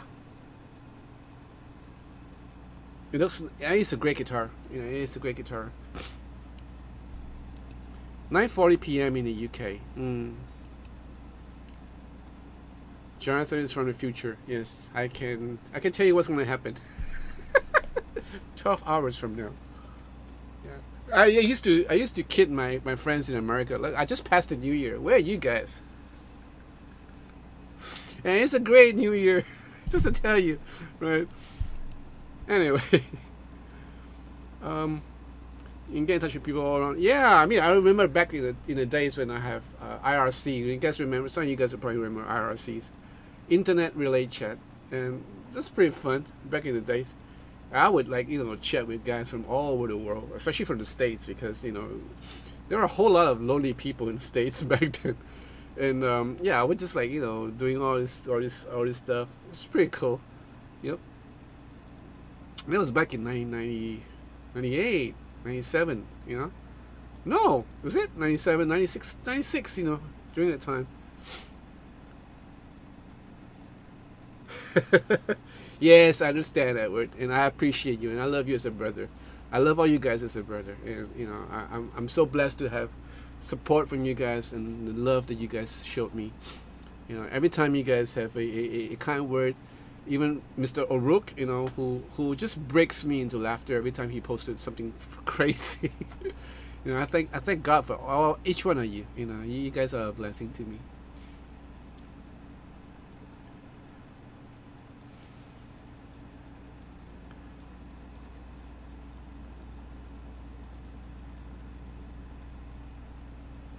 Ah, you're done. Hands in washing up. Would blow my computer if I type. What's a good price for a mint 1802 in Singapore? I'm in the US and I see them around 2,000 US. Seems steep. Oh, it's crazy over here. It's like $3,000. Okay, Google. How much is 3,000 Singapore dollars in US dollars? 3,000 Singapore dollars is approximately 2,175 United States dollars and 30 cents. So it's about the same price. It's about 2001 US dollars, right? So yeah, expensive guitars. Ooh, Andrew Cradell. I like to see a video of the Luke versus the Viper, both at EMGs, but very different EMGs. So you can't possibly, you just cannot possibly do a versus, because the Viper has 81, 85, and then the Luke has two single coil, and I believe it's an 81 or 85 at the back. You can't compare because they're just too different.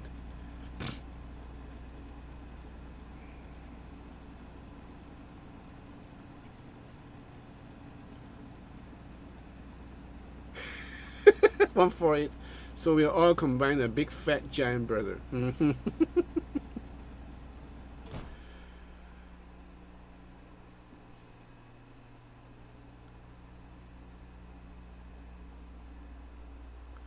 I took a hearing test for 453U. I nailed it. I went all the way up to 20 hertz quite easily, and a tad a bit over. Wow. I haven't had that for the longest time, Todd. The hearing test. I used to have them like annually when I was working as an engineer. And it's part of the requisite from the government. Yeah. If there's any females watching. Yeah, I don't know whether there are females watching. I don't think so. Yeah. What is this? My Google in my living room picked up his question. Cool. G squared John, what if anything is your dream guitar? My dream guitar would be, now that's kind of interesting. What my dream guitar is. I used to thought the SG would be my dream guitar, but I already got the Viper, so I'm fine. I'm squared. Well, I guess my dream guitar would be a G&L.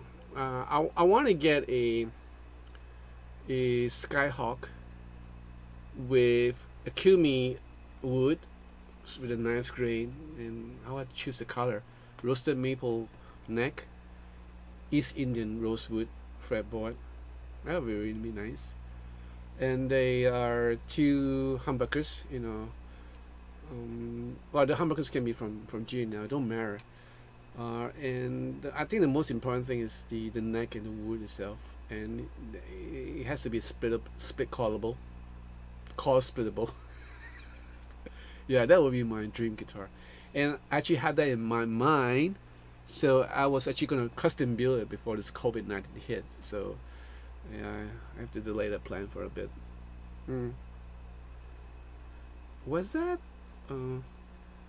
Wow, 20K, 20 would be deaf.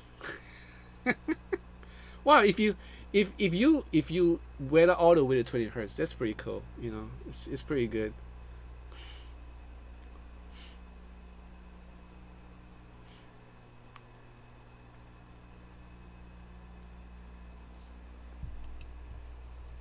I love Google. I love the what you call that, this what you call it, gadget that I have all over the house too. And it's great when you're answering questions, or when you need questions to be answered. It's great. Jack the Rabbit, are you currently sponsored by any companies, Jonathan? Maybe Gina will give you a discount. Oh, well, I don't know, man. I've gotten, well, the GNL people have got in touch with me, but it's just like just a formal introduction, inviting me to the shop in Fullerton, which I intend to take up once this COVID-19 is over. So yeah, I don't know, but I don't normally go for anything hoping for a discount. I mean, if people would want to give me a discount, it's great. If they don't, it's okay. I'd rather pay for some certain things that I believe in. Like I one of the temptations of being a so-called YouTuber, which I still have problem in labeling myself as a YouTuber, is that you expect to get things for free for either that or at a heavily discounted price. and then after a while you get to be like the overprivileged. You feel that you're entitled to this, and I don't feel like that ever. I don't feel I'm entitled to anything. I don't feel I'm entitled to any discount or any free stuff. But if I do get them, I thank God that that He has shown me favor, or the company has shown me favor, whatever. Yeah. I mean, if it's a great guitar, I don't mind paying money for it. Yeah. And if I can't afford it, I won't buy it. Simple. Adriano, I'm a humble guy. I have my dream guitar already without knowing it. The Fusion 2. Oh yeah, it's so satisfying. I never expected that. Yeah, it's a great guitar. It's a great guitar. Oh, when I visit, yeah, sure, man, Jack. I would love to like have coffee with you. I mean, physically have coffee with you, and I'll buy. Right? I don't mind having dinner with you too. Just catch up. If I ever get out of San Francisco, I have a couple of friends in San Francisco. Yeah, it'd be great.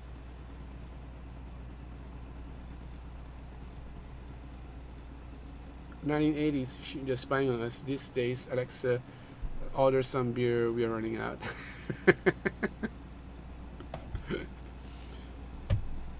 Todd, can we all be a roadies when you go to the GNL show? I'll tell you when I'm heading down there, and you guys meet me outside the shop, and we're just going together and say, "Oh, this is my band." Works? Yeah, we have a band of like 5-6 guitarists. We're a big band, and we have 5-6 guitarists, and we all play GNLs. We all love GNLs. They'll probably work.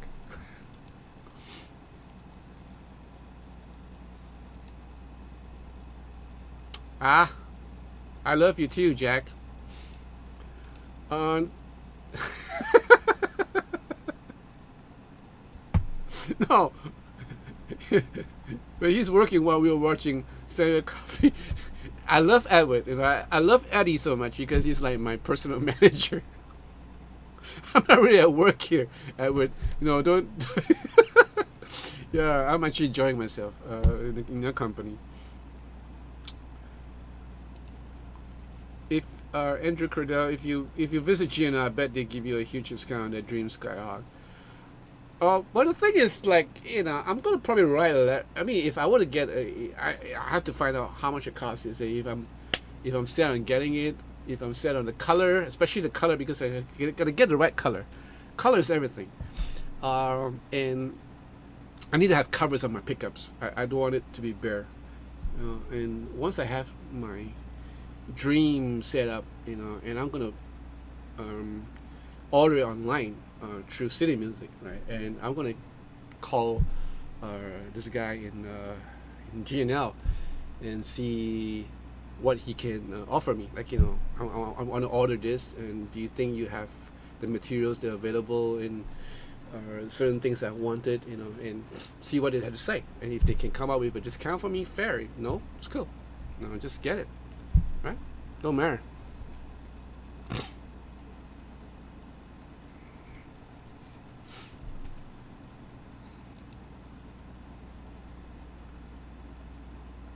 Well, I just said, gee, that's my dream guitar. That's what I wanted for the longest time, actually, because I love the Skyhawk shape, and the fact is, I really love GNL guitars. I really love them a lot. I'm a huge fanboy. Todd, to this day, GNL will not discuss anything with my 84 Super Hawk. They tell me they are restrained by some kind of legal restriction. Email them 3 times. Talk. Oh, what happened? You ordered a Super Hawk? What's the story here, Todd? I remember you told me once, but memory loss. What's the story here?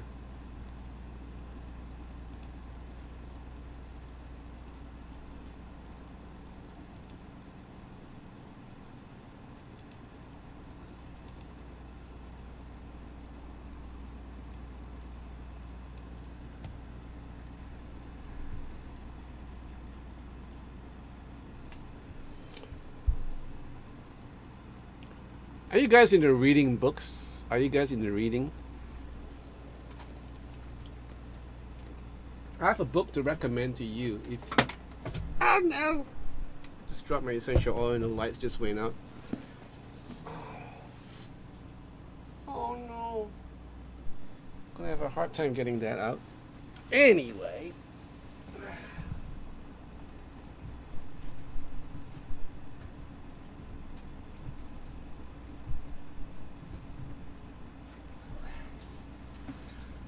Well, if you like reading, what's my plan doing here? Check out this book.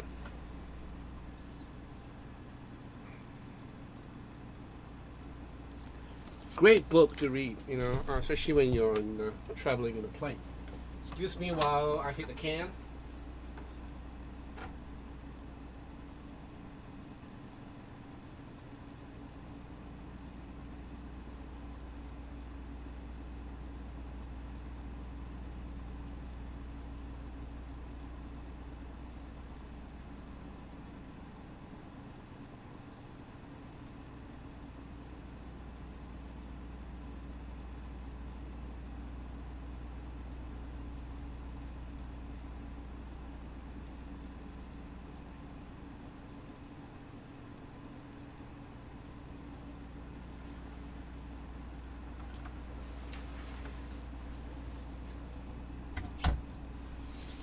Sorry about that. I need to take a leak.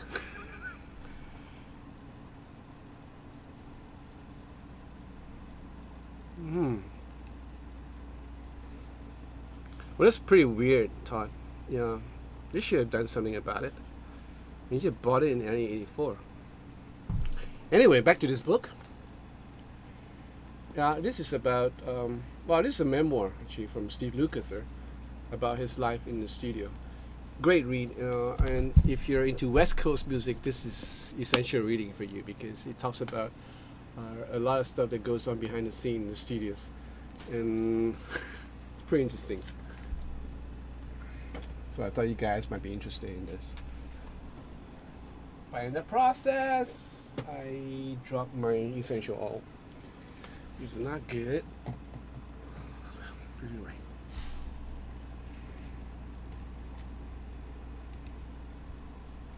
What y'all doing? You guys doing something else, or are you guys still around, or what's happening? So Todd, have you actually do you call them up? You should call, or you talk. Okay, email them 3 times, talk once on the phone.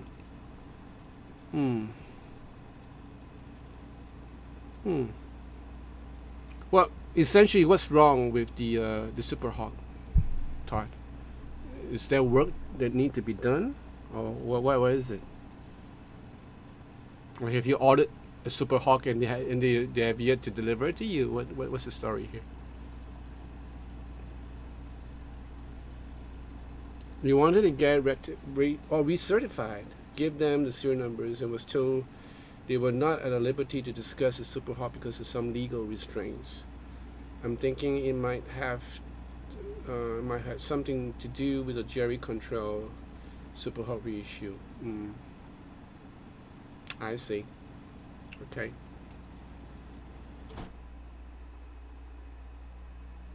Hi Mark, aloha.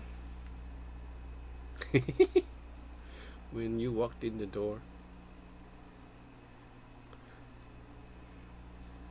Yeah, that's the thing, when it comes to like all this legal stuff, especially when it comes to branding, and American companies, they can get really all hung up on that, and I understand totally because they respect the what you call it, the law or copyrights and stuff like that.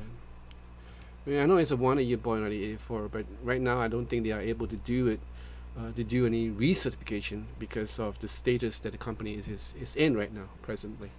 So it might infringe on I don't know, some terms or some other. My heart goes out to you, Todd. What are you thinking of, like selling it away, or are you trying to get it recertified so it can be looked at as a vintage model, or what's the point of recertification? Pardon me, I'm like really ignorant about this.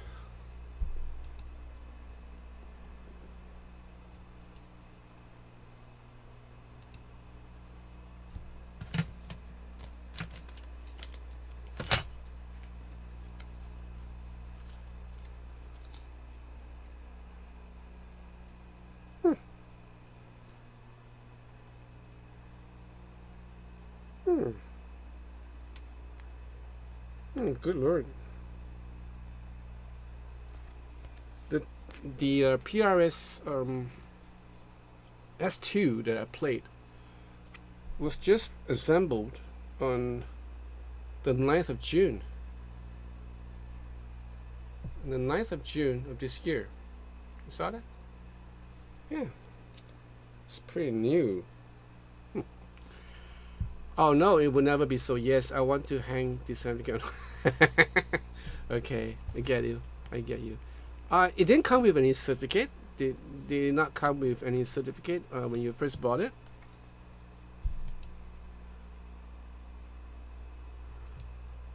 Well, I could be called vintage Jack.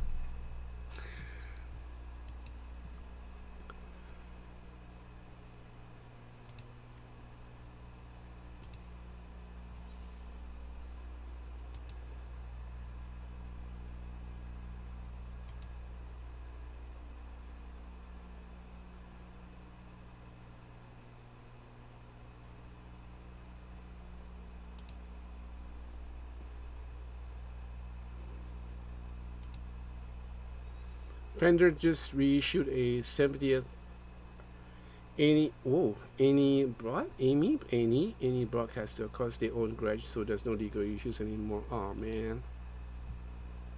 Oh no, I was 17, playing a hair metal band. Those pieces of paper are long gone. Okay. Oh.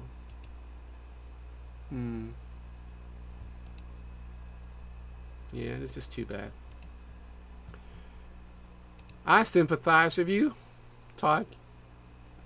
Brian's guitar. Oh, evening, John. Lovely amp. I see you. I see they come in 5 watts too. Yes, they do. They actually have a 112, which is ideal for my room. A 112 would be just nice. That 212 is kind of big for this room. But unfortunately they don't have it in stock, so I had to lug the 212s in here. So it's a great sounding amp. There's another amp that I'm interested in. I had a look at it. What amp is that? But it can even go down really low. There's a tentonator in it, and I can play it at the bedroom level. What's the amp called? Is it from Fender or something else? Yeah, I believe it's a Fender amp, if I'm not mistaken. Anyway, I'll have to check it out. Ian, if it's a car, then vintage is older than 50 years. Well, what I've been told, Jack. But I think it all depends on how relative time is for you.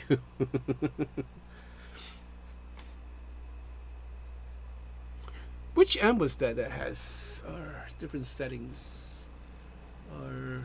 I believe it's a Fender amp, if I'm not mistaken. Well, I'm actually shopping. I'm actually, well, you know, GAS, right? So I'm actually looking for an amp.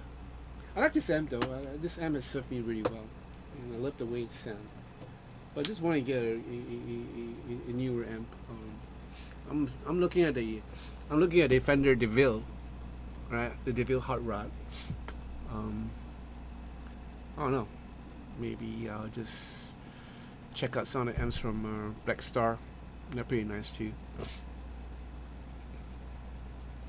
Yeah, Black Star, right? I was thinking of that. Ref? Yeah. I don't think so. It's a ref, no.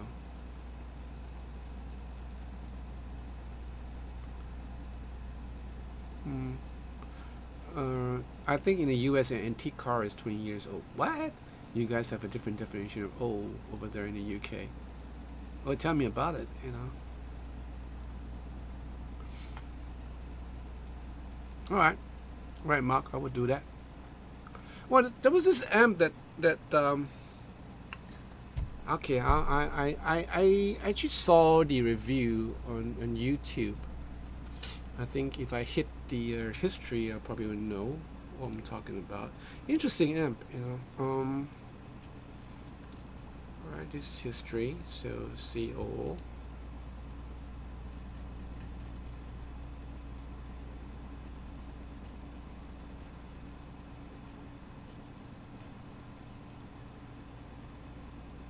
I was also bored last night. Oh, the orange amp. Yeah, it's the what is this? This is the orange. What is rock something rock? Okay, it's the orange rocker 15 orange rocker 15 guitar combo amp. Yeah, pretty interesting amp. Yeah, I might just try it, see where I can get hold of one. Yeah.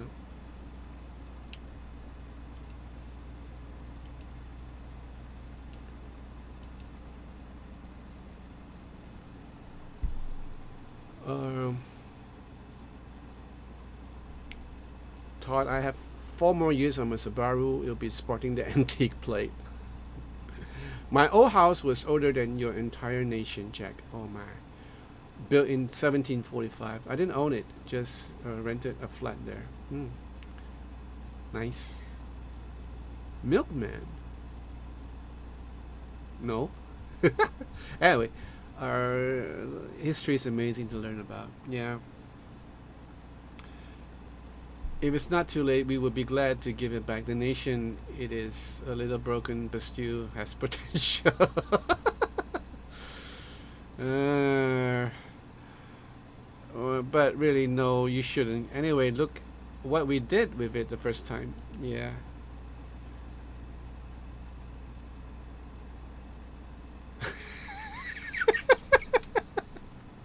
I love you, Edward. You're so hardworking. Oh man, maybe I should give you, for your effort. What's that? Yeah, the orange tremolo 31. Yeah, we're a tremolo. Have you ever played a string instrument from the 1970s, the 1700s, Jonathan? No. Oh, actually did. Well, older than that, I fiddled around with an erhu. You know what's an erhu? From China. It's like a violin thing. It's an incredibly hard instrument to master, but incredibly soulful instrument. If you play it correctly and expertly, it can make you cry. It can literally make you cry. It's one of my favorite instruments from one of my favorite Chinese instruments. You're talking about string instruments like some of the old instruments from Italy or from medieval Europe. Yeah, no, I haven't tried that yet. Yeah, it'll be interesting.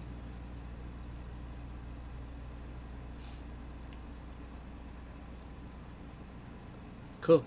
Yeah. Interesting, right? Yeah, you're right, Jack. I love history too. And I was actually very fond of history.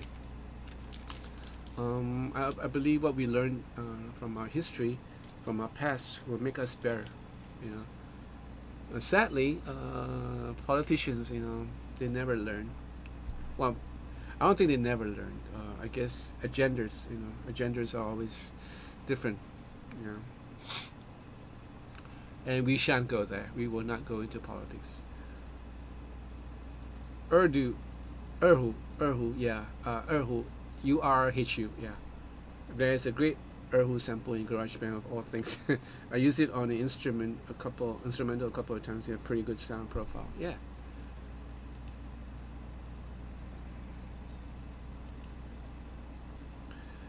Yeah.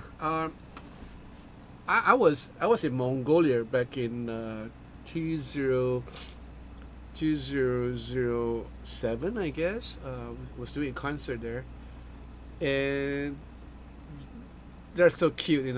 Are the show promoter, or as well as the city mayor. We played a concert in Ulaanbaatar in Mongolia, and they actually gifted us as a gift. Everyone in the band has their erhu, and it was handmade, hand carved. It has a horse for a head, and it's really nice wood, and they insisted that we have it. I knew it was expensive, but I didn't want it because I didn't want to take all these things back to my house, so I gave it to a friend of mine. But yeah, that was a nice piece of instrument. I don't regret it. I mean, I recorded erhu before, and there's this guy called Wilson who came to this place to record a song for me, and he had on the erhu with snake skin, as his drum, and he had snake skin on it, And I inquired, like, what makes an erhu expensive, and what makes an erhu special is the quality of the wood, as well as the snake skin that makes up the drum. That's where the sound hole is from. And a expensive erhu can fetch as much as half a mil to a mil, right? And the one that he had sounded really good. But I guess it's a player too, because he's a phenomenal player. And it was easy to mic him up. When you mic up a erhu, it should be at the back and not the front. The contrary what you think. The sound is from the back, and it's pretty nice sounding. Yeah.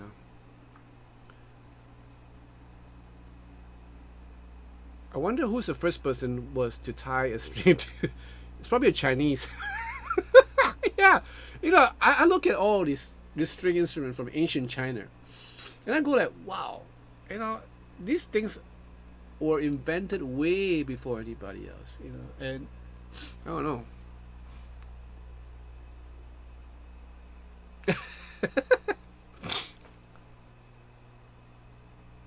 History is a liberator. Professors are the jailers. Oops, that would mean me once upon a time. And this Robert guy is a killer on stuff like that, and of course he's knowledgeable about all this stuff. He really loves it. Cool.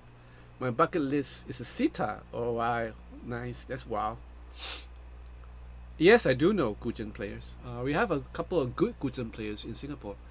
We have a Chinese orchestra here in Singapore, and they are fine players, and a lot of them are from mainland China who came over to work in this Chinese orchestra and ended up as citizens of Singapore. And they're nice people, great players.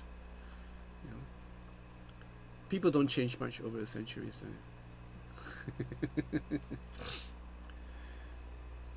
Not one bit, Jack, not one bit. Yeah. Hi, Ronnie. Ronnie is still around. Is this spot the guitar competition? Is there a real small one behind that alarm clock?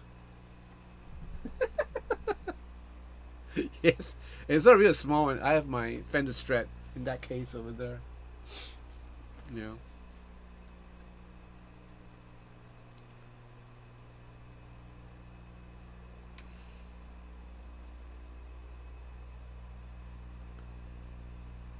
Hey Ronnie, a serious question. What do you work as, Mr. O'Rourke? What's your job?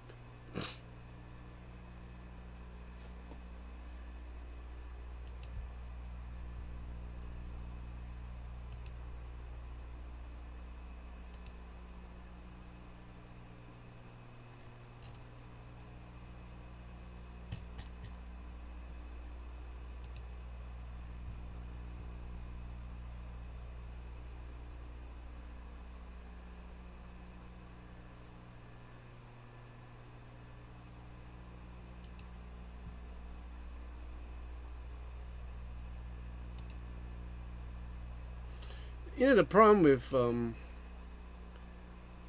what is that? The problem with guitars of that old, antique guitars and antique instruments, I'll be afraid to play on them because God knows what's happened. What will happen if I break a neck or a string.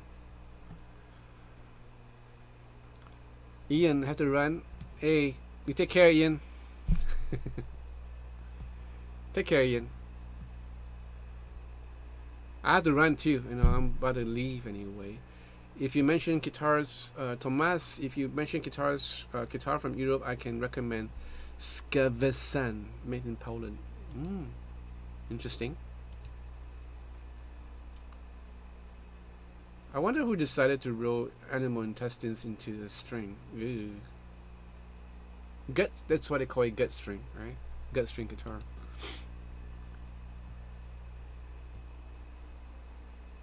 Metalhead hippie.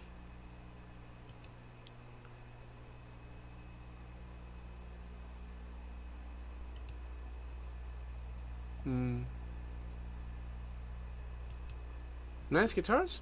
Let me see. Let me check it out. Skevinson.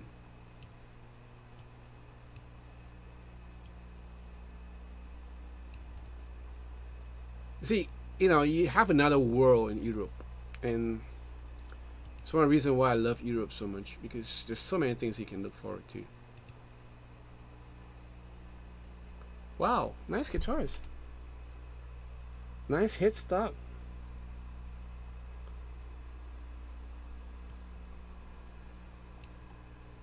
Not cheap.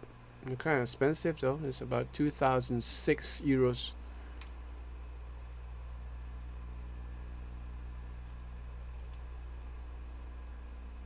Chimera 8. Wow, that's a good looking guitar. 2,008 euros. Raptor. It reminds me of a Parker Fly, the Raptor. Some of the headstops remind me of a Parker Fly. Or reverse. Nice. So are they popular in Europe, Thomas? This Skavesen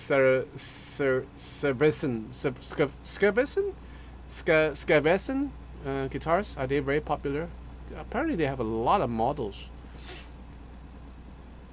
And they all look space age. Hey Jack, you should check out this guitar from Europe. Pretty interesting.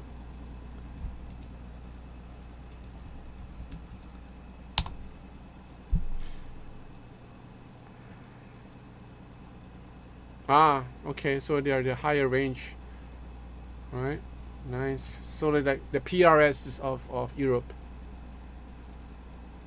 Oh, nice. I love some of the designs. They have a lot of 7 strings, eh?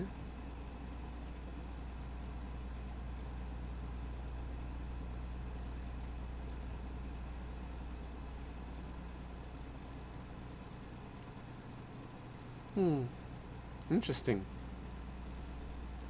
Headless ones are really interesting too. Headless guitar. 4,000? My God! That's 4,000. No, 3,000. 3,460 euros. Oh my good lord.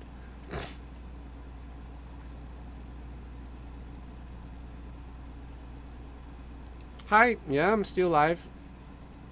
I'm still alive. I'm leaving soon.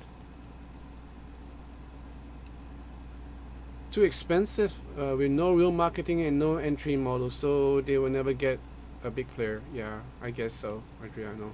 Yeah, Jack, don't you love those woods?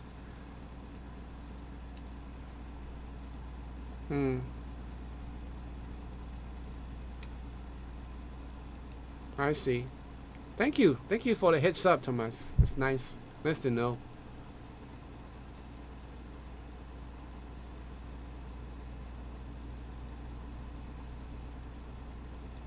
I'm still trying to get hold of the other guy,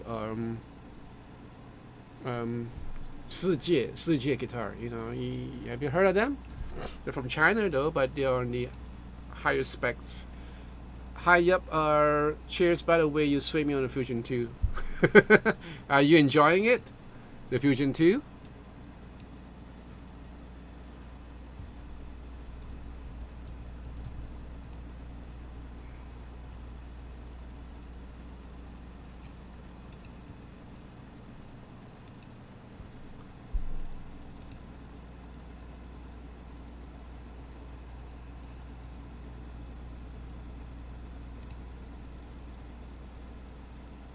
Yeah, 世界.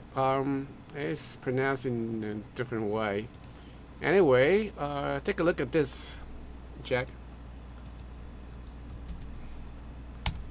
These are like made in China, but they're pretty good too. You know, on the upper scale. Nice woods. You know. Anyway, I'm trying to get hold of the guy again because I guess things are much better right now in China. So, and I've spoken to him. Actually, I've spoken to him, and that was before the COVID-19, and he was saying that, yeah, he's going to send me a Telecaster over, but then the COVID-19 happened, and that's it.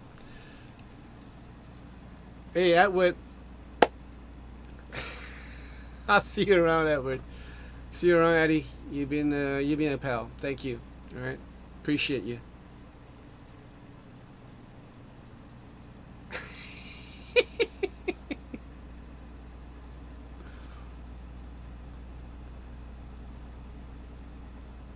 Okay. Wow, you're gonna put Sir pickups on it. Cool. Nice. Adriano, do you change the ports by the way on the Fusion 2? Which Fusion 2 we talking about? The HSH or the TT? Yeah. So Jack, yeah, maybe I'll get lucky and maybe the guy would send me one. I don't know. We'll see how it goes. Well, for review, anyways.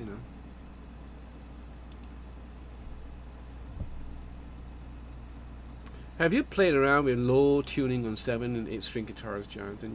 Like Degent, Degent. No, Mark. I'm so sorry. I have problems like I have problems like keeping up with 6 strings, let alone 7 or 8 strings. Something about me, it's just the way my mind is. I can play on a 4-string bass, but once I'm presented with a 5-string bass, I'm going like, I could do drop D tunings and open tunings and stuff like that. Not much of a problem. But once I have like more than 6 strings on a guitar, my mind just goes into helter skelter. All right, Surat. Which guitars are you looking at? Click the link. I think the link is here. Here we go.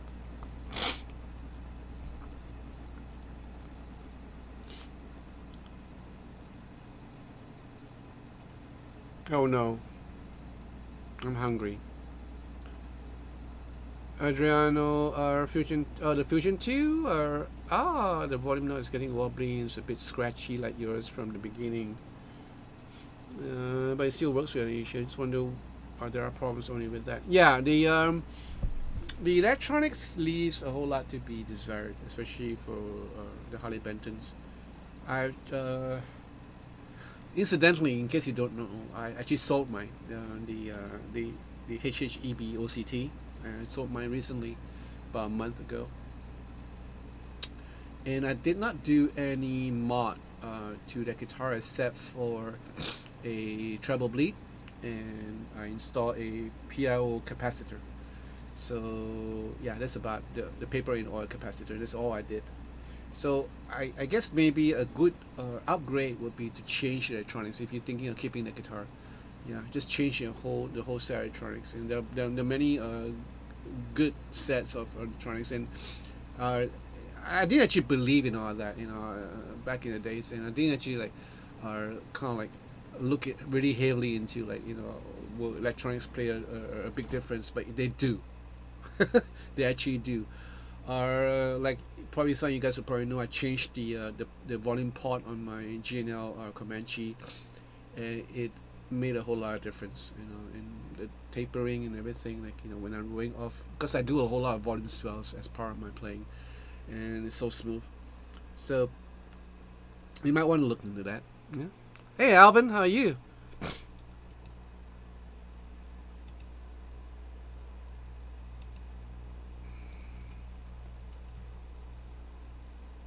Ah. Stuart, yeah, Eastman. Yes, the Eastman are from China, and they're pretty popular, I guess. Nice looking guitar, like your typical jazz guitar. It's like it's more like a 335. Yeah, I'm debating switching wiring and parts, more expenses, and work for my TechMate. Oh, cool. Yeah. I would love to DIY. Frankly, if I'm really good at my soldering, I would love to do my research on electronics, and I'm really bad at electronics. The wirings and stuff. I I remember it's one time I fixed on a set of EMGs many years ago when I was working in the studio, and I didn't know what the heck I was doing. It was just only by the grace of God that I got the guitar to work. Yeah, I put on a set of single coil EMGs on my old Japanese Strat, and it worked. So I was trying them out because I needed a guitar that's noiseless for my studio work, and it worked. you know. But to tell frankly, I didn't know what was happening. Hey, hi Ben, Tom. Hi Tom.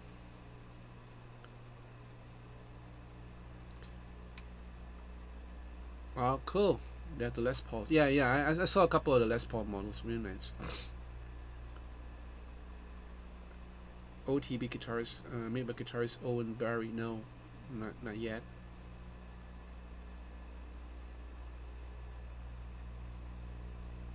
Yeah, Adriano. Yeah, yeah. Later on, like no rush. As long as your volume pop doesn't give out on you, you're still good to go.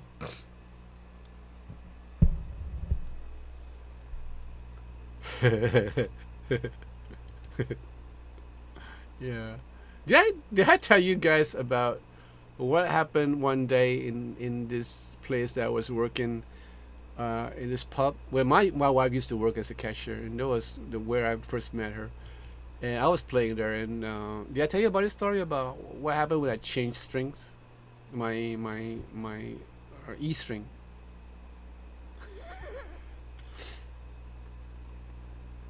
You want to know? Let me know. You want to know the tale? Let me know. If not, then I probably told it before. Alan Pappy, why are electronics guitar electronics so bad? They use cheap parts and switches even in expensive models. Yeah, they cut costs. And it's like even like Fenders, and the Gibsons. Gibson not too bad. I haven't had much problem with the Gibsons. But Fenders, yeah, sometimes some of the Fender guitars have really bad electronics. They tend to fail. Yeah. Anyway. Hey. Alright, Tony. You take care. Take care, Tony. You never heard a story? You like to hear a story? Good. Ronnie O'Rourke. I saw a guitar review once where the guy said it's a good guitar if you change the pickups. The pickups? Tuners wearing get fret dress and level, change the pause and get set up and yeah, I know.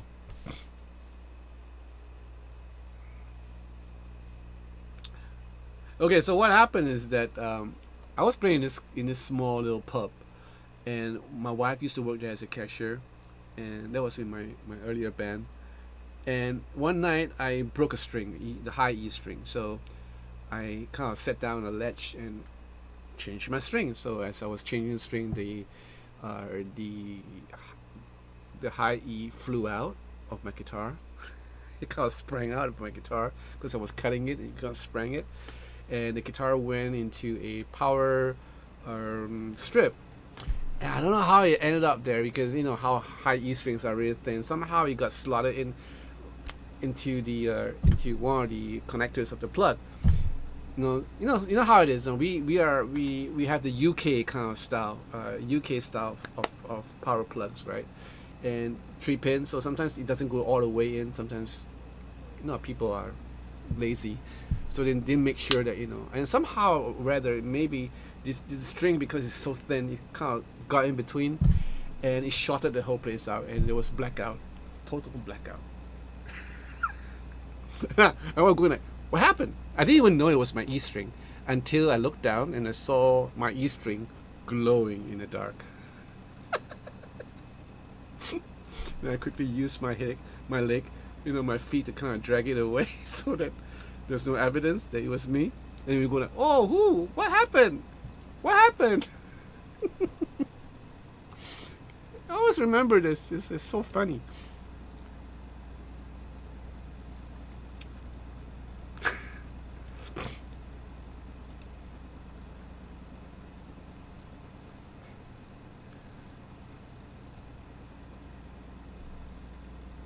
Oh, you own a Fuji Gen. Wow, 52 strap mode. Sounded a bit lifeless and flat. Slap a bit of style. Seymour and Deluxe Stereo Warrior and poster. Wow.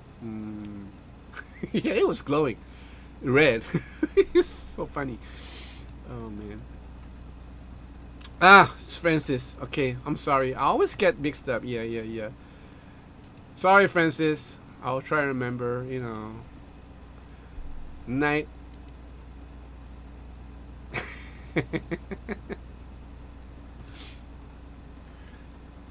You're right. I don't get why they can do staggered lock-in tuners, SS Fret, GraphTech NAS, Wilkinson trams, and then the volume knot is physically scratching and wobbly. You know, it's a shame. You know what, Adriano? The thing is like, I don't know what goes on in your mind, right? Especially for us in Singapore, when it gets really humid. You know, the electronics are the first one to suffer. You know, and so far I'm pretty blessed because the electronics on my TN70 works. You know, no problem. Electronics on the Fusion Pro TT works. The electronics on the CST24 works. Incidentally, I haven't tell you I sold my CST 24T, the Harley Benton. I sold it away. Yeah, got a good price for it. And yeah. So far, all these Harley Benton guitars that I have, even the ST62, which incidentally you guys haven't heard, I passed it to my daughter. The electronics are still working, so yeah.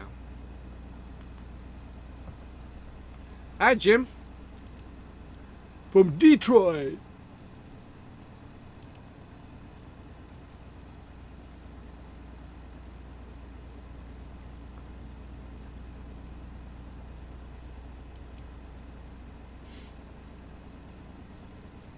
Alan, I'm lucky that having worked all my life in electronics, I can upgrade the per parts myself, but you shouldn't have to. You know?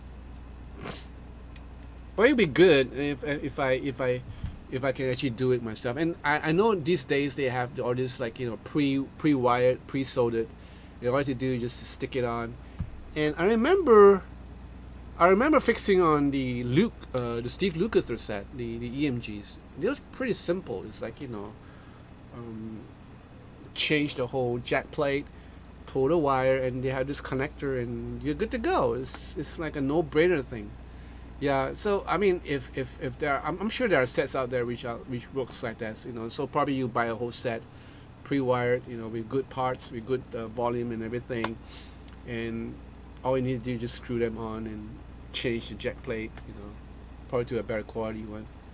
And no muss, no fuss, no muss, no soldering. That's the best way to go.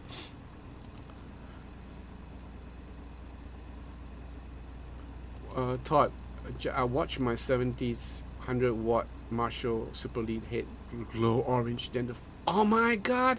Then the flames came. Total disaster. Had to lay the rest. Oh, bad fuses. Had to short circuit with. Oh man, that's bad.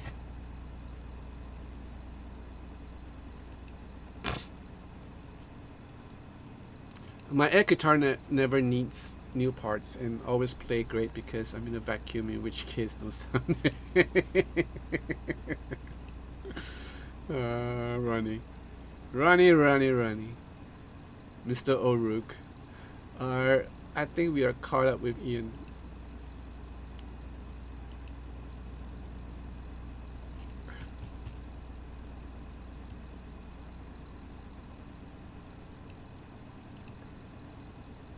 Hey Jack, I thought you were like moving out of San Francisco. EB Butt Gibson guitar? What Gibson guitar? Of course I can do those. Actually, there's no need. There's no need because it still works. I have a 180 Deutsche Mark guitar and I gave it to a friend.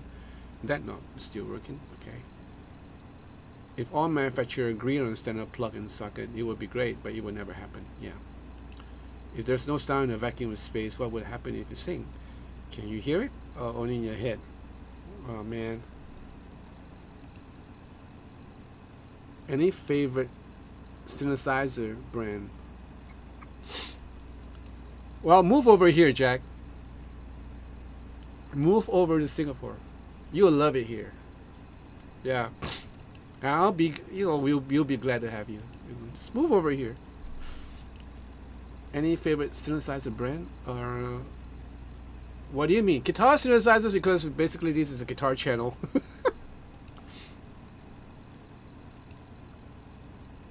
Try the new Vacuum Advanced Air guitar string. They work perfectly even in deeper space. And in space, they can't hear you scream. I need my own space to do music when I want to. I can't in my current. Yeah, yeah. You told me about this. Yeah, come over. You gotta love it here, you know, especially the food.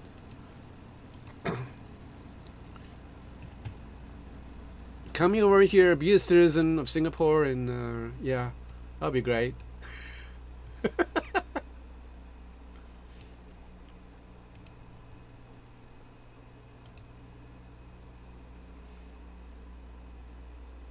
Ah.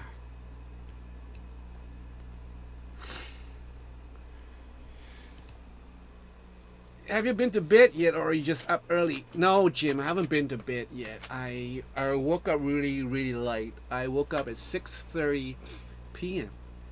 Can you beat that? So I'm in your time zone right now, basically. So I'm trying to get back to my normal time zone as fast as possible. It's gonna take me a day where I have to stuff myself and not sleep at all. Maybe tonight, maybe today. You know, maybe probably I wouldn't. I probably just kind of like hang on, but I need to get a video going. So I don't know. Maybe I'll just take a couple of hours of sleep and wake up at 2. Yeah, and do one video. And if I'm really tired, you know, I'll probably take a nap. Yeah, I'll probably do that so they get my timing back to regular. It's a pain, but you know it happens.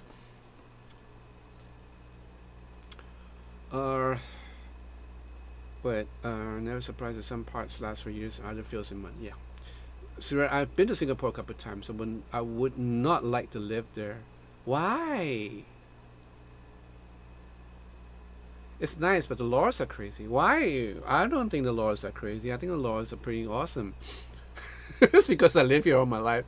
I don't see anything wrong with our laws. You know, we're pretty safe here. You know, we could go out in the middle. I go out cycling like at 2 a.m. in the morning. You know, I go out cycling all hours of the day, and girls can go out and you know not be afraid of being mugged or being raped in the middle of the street. Yeah. I'm never surprised at some parts. Okay. Singapore airport looks nice. It is nice. Yeah. Going to bye, folks. It's early morning in Singapore. See you all. Oi. Bye, going to. Auf Wiedersehen. Mark, changing the subject. Are cars way too expensive? Oh, okay. This is the only drawback that you have living in Singapore. The cars.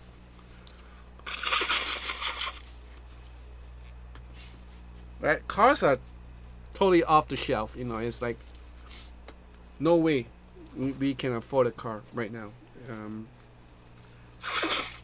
me explain to you what happens in Singapore. In order to curb traffic, the government has decided in its own wisdom to come up with this certificate of entitlement, meaning in order to buy a car, you need to buy this certificate, right?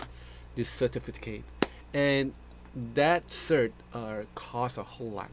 So imagine that car will probably cost you like 60,000, for example, Singapore dollars, right?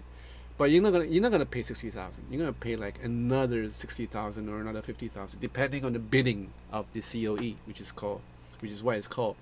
So cars are like really expensive, you know, and are totally unaffordable for the working man, you know. But yet people still afford it because they take bank loans and all that. And the traffic situation has not improved, not one bit. Still is crowded because there are a whole lot of rich people in Singapore who owns like 3-4 cars. Don't marry them. So, yep, that's what's happening. So cars are really expensive here.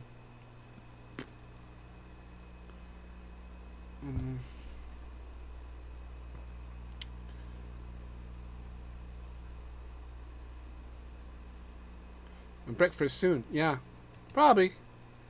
I'm gonna wait for my son to wake up and probably order some McDonald's breakfast. I really don't know anything about that part of the world, but I do love the food. Oh yeah. I should probably come here over for a visit, Jack. I'll take you around. Malt whiskey, yeah. Okay. So at least 3 of you guys, at least 2 of you guys are joining. has joined me in my foray into whiskey tonight. I mean today. Uh, Adriano, I have a new keyboard, so I had to get familiar with it first. Okay. Jameson whiskey. Braca 18. Oh, Highland Monk. Oh, nice. You guys are into expensive stuff here. Adriano James. Rockcat Vulcan 120 Gamers keyboard. Compared to my Cherry's mouse high to sit properly in front of all the time. Otherwise, my typing would turn into a nightmare. Alvin, I want to move to Singapore now the way you describe it. Oh yeah, I mean it's a safe place. It's really safe. I don't see anything. I mean I'm Singaporean. You know I have my own gripes with some of the government policy, but I've been all over the world, well mostly all over the world, and every time when I arrive in Changi Airport, which is the Singapore airport, you know, I always like I'm in my heart we're going like, yes, this is home. This truly, you know, this is home because nothing beats Singapore as a home, and food is good, you know, folks are nice. Well, you get some kinky ones, you know, you get some weird ones, but generally people are nice, courteous, and helpful. Yeah, and we live in peace with one another. You know, so there's no Black Lives Matters or anything like that. You know, I mean, I have great Indian friends. I have great Malay friends. I have great Eurasian friends. I have great Caucasian friends who stays in Singapore. You know, and of course I have great Chinese friends because I'm Chinese. And we tend to get along with one another. Obviously, there will be like some racial prejudice here and there, you know, but on the general, no, we get along fine with each other, and we have many occasions where the foreign workers from India, you know, these guys come in and they kind of like, they took us by surprise by their kindness and their gentleness, and yeah, it's great, you know, to see. I think that the thing is to see the goodness in human beings, and that's always an inspiration to all of us. It's like a reminder for us to be better than what we are, you know, to be better than what we are. So seeing guys, you know, there was one occasion where we had an accident, and this one guy was pinned under a car, and he was bleeding out. And then the foreign workers, you know, just didn't think, and just dropped everything that they're doing, and they just went over and helped to push up the car, and it was a great thing to see. And we have a foreign worker who climbed up 5 stories up to save a child because he was dangling. He was playing this 3-year-old child to save him. We've seen Chinese guys helping up, you know, other people of other races.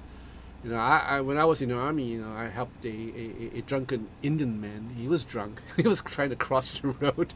I was looking at him staggering across the road, and the cars were coming, and he fell.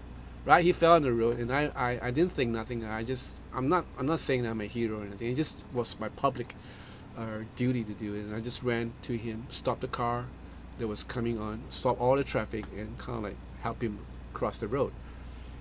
Yeah, so we are like that in Singapore. So yeah, I'm trying to paint you a real nice picture, but this is actually I'm not trying to paint you a nice picture, and you know, this is how it is over here. Alvin, you're having beer right now. Cool.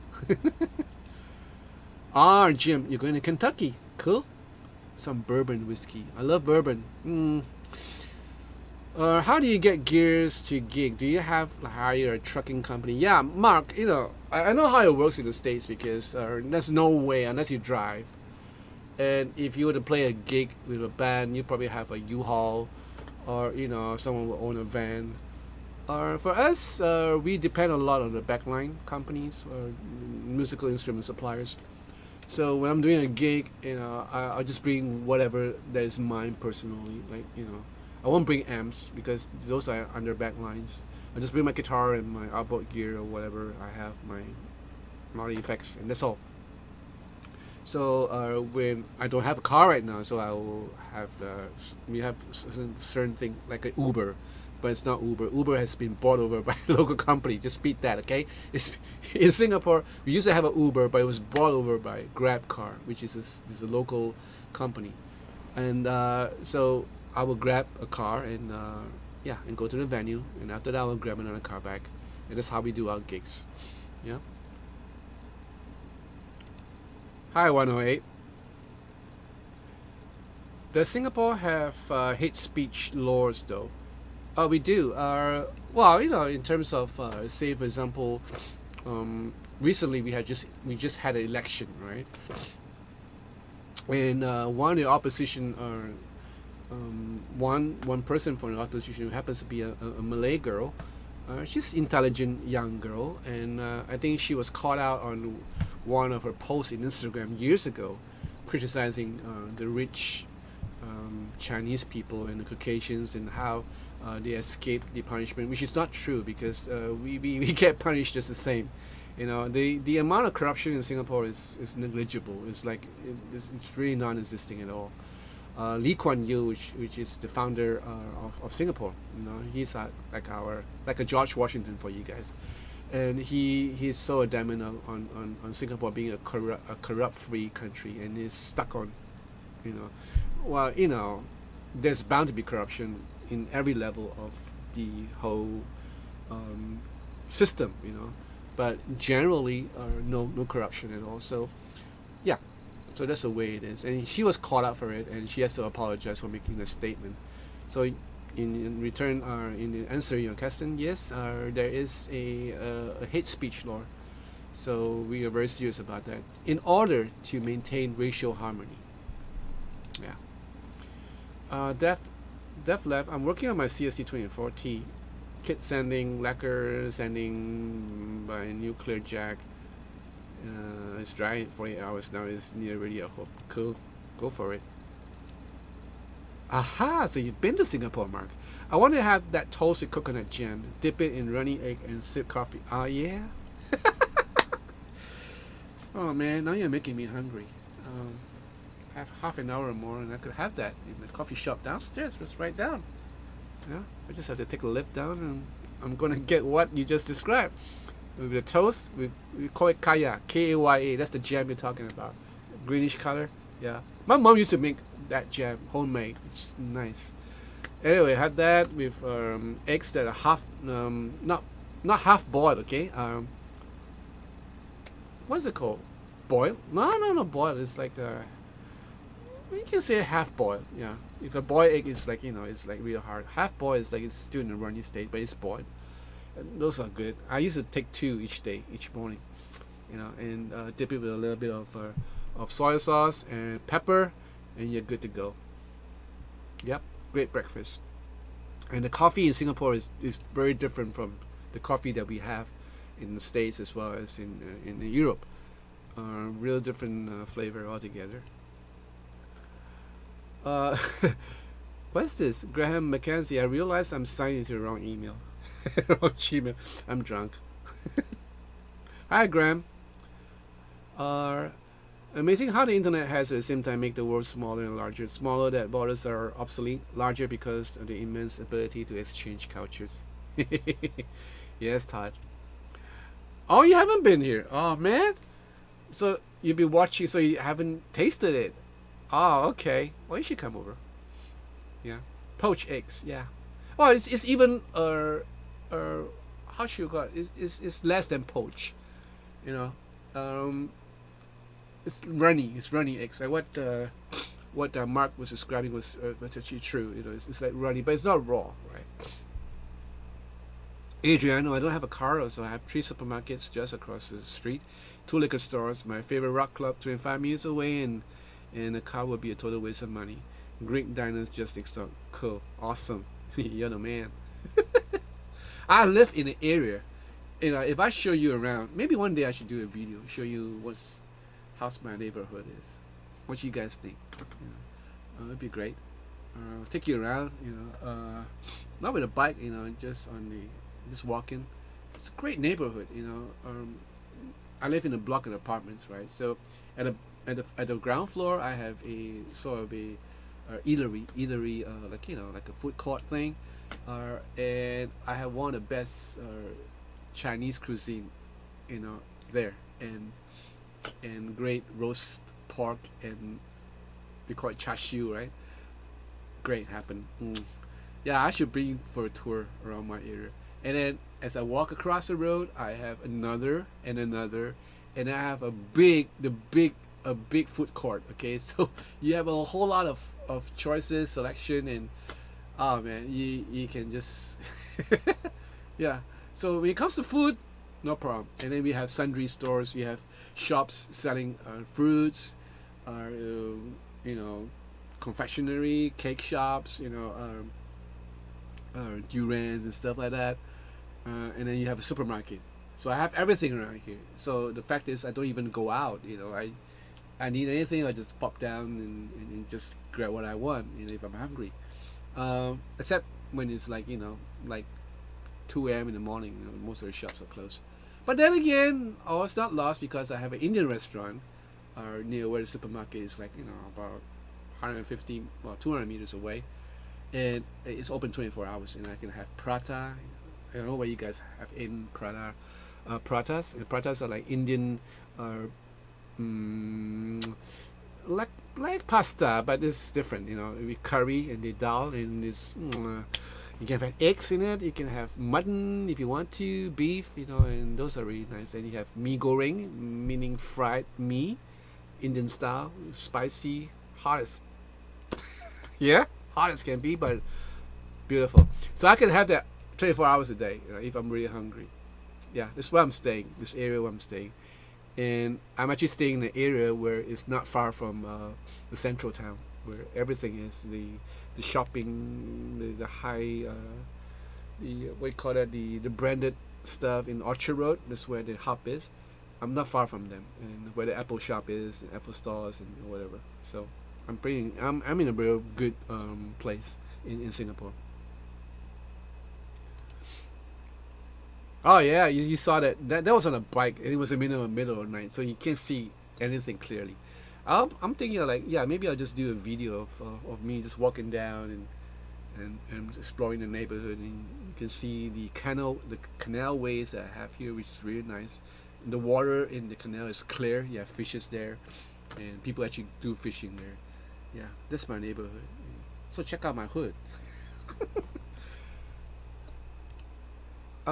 Andrew, I'd like to see the tour. What does the neighborhood look like in Singapore? Sure, I can show you guys around if you want to. All right. Alvin, I'm considering a Line 6 Spider. Do you think that is good, or will it be better off with the Line 6 M5 foot pedal running into my PV Bandit? Alvin, if I were you, save the money. Save the money. The PV Bandit, it's a great amp, you know. But if I were you, I would save the money and get a real amp. I'm a Line 6 fanboy, like I've said many times. But when it comes to amps, I'm really particular about amps, and Line 6 amps, yeah, don't even go there. I would rather you buy a real amp, like either from or a tube amp, preferably, and start from there. All right, Mark, you take care. Aloha. 108. You dox myself.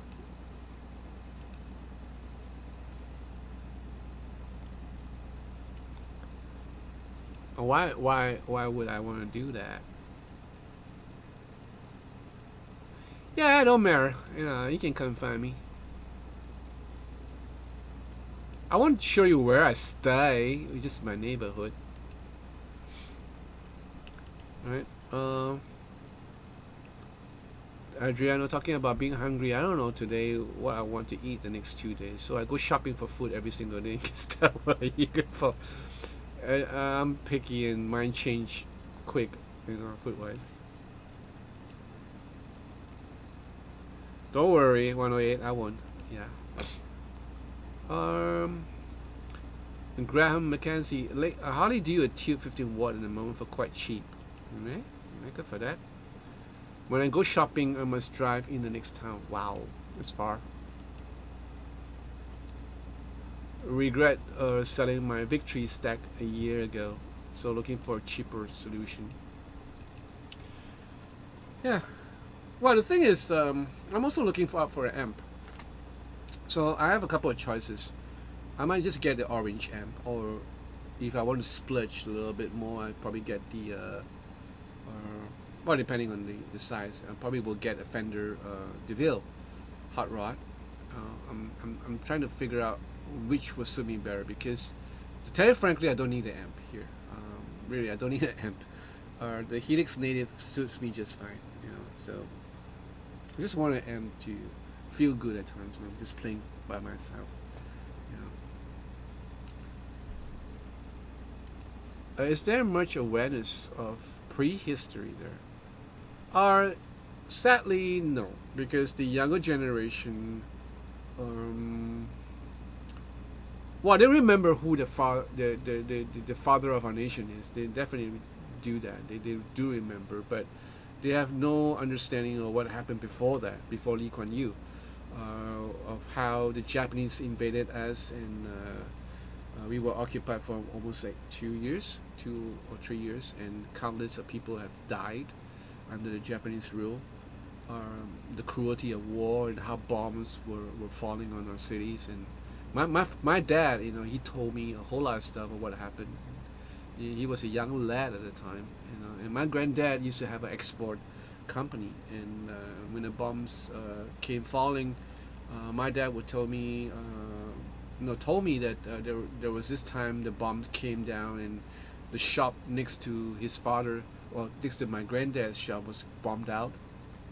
So my dad and my granddad was hiding under a big oak tabletop, and well, he survived. Both of them survived. So when my dad came out after the bombing, after the siren wail, he came out of the doorstep. And back in the days, we have this old style Chinese kind of shop where you had to cross a threshold, and the threshold is actually a piece of wood, a blank, because back in the days there used to be flooding in Singapore, so that kind of prevent the flood water from coming into the shop.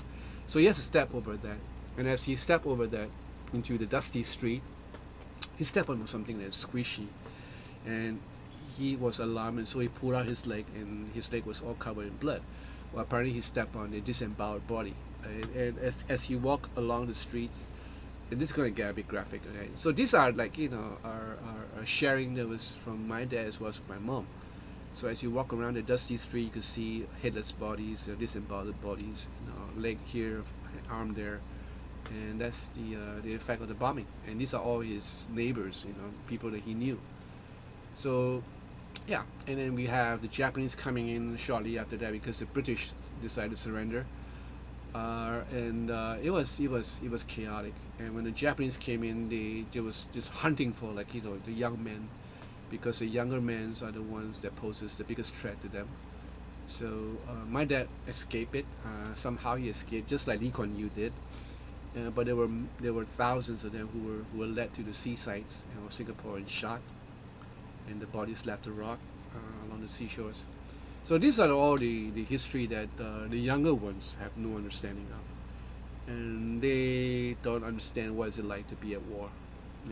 I have no experience of that, but I've been through the experience of my dad and my mom telling me all this, and I've been through I lived through the Vietnam War in a way, because we seen on the television how the American soldiers were dying and how the Vietnamese people were suffering, and stuff like that. So we kind of knew what was happening. But the younger folks nowadays, they have no inkling. I guess the only war they think about, they can even have a recollection of, is probably the Iraq War, the Iraq War, or Afghanistan, and that's about it. And it's so far away from them. So yeah.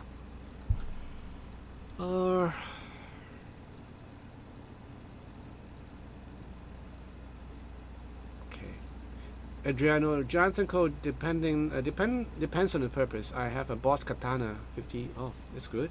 Since 2 weeks, I'm blown away by the sound and capabilities. The power soaked to 0.5 watts made it sound so good. I'm glad. I've yet to try a katana. I would love to try one. Really love to try one.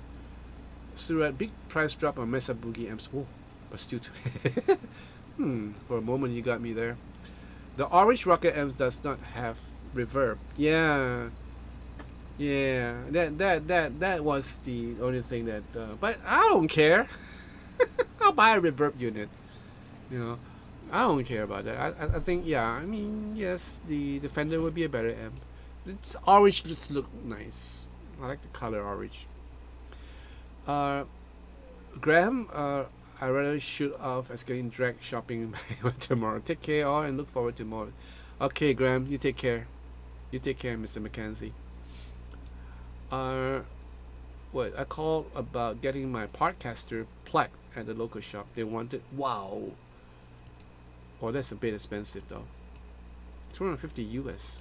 Ooh, man, you can buy a Harley Benton with that. A couple of Harley Bentons with that. Hey guys, thank you for keeping me company. It's 6 a.m. in the morning right now. I'm gonna have me some breakfast. I'm gonna just get my behind up and start walking that way and get my breakfast. So for some of you guys who are going off to bed, I wish you a good night. Have a blessed sleep, sweet dreams, and I'll see you again. Thank you for hanging out with me for 3 hours. Wow.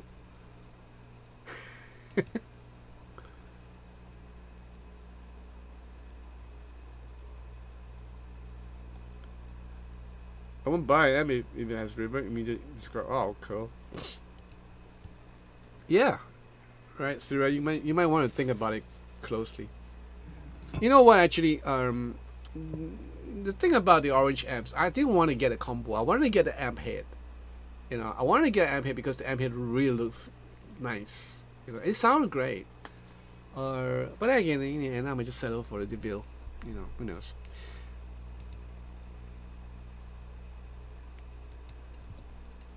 Yeah, Alan. You take care. Yeah.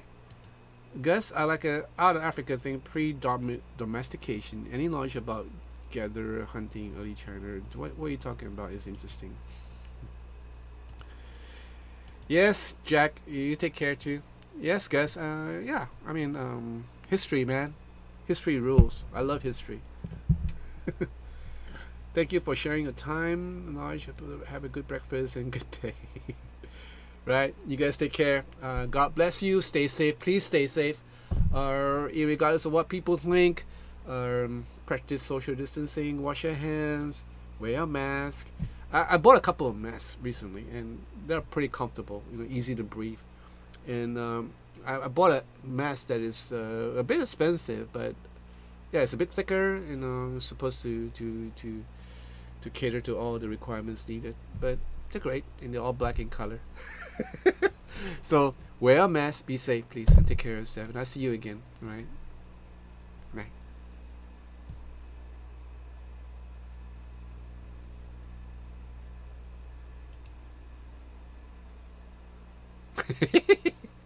Yes, and play more guitar. Night, guys.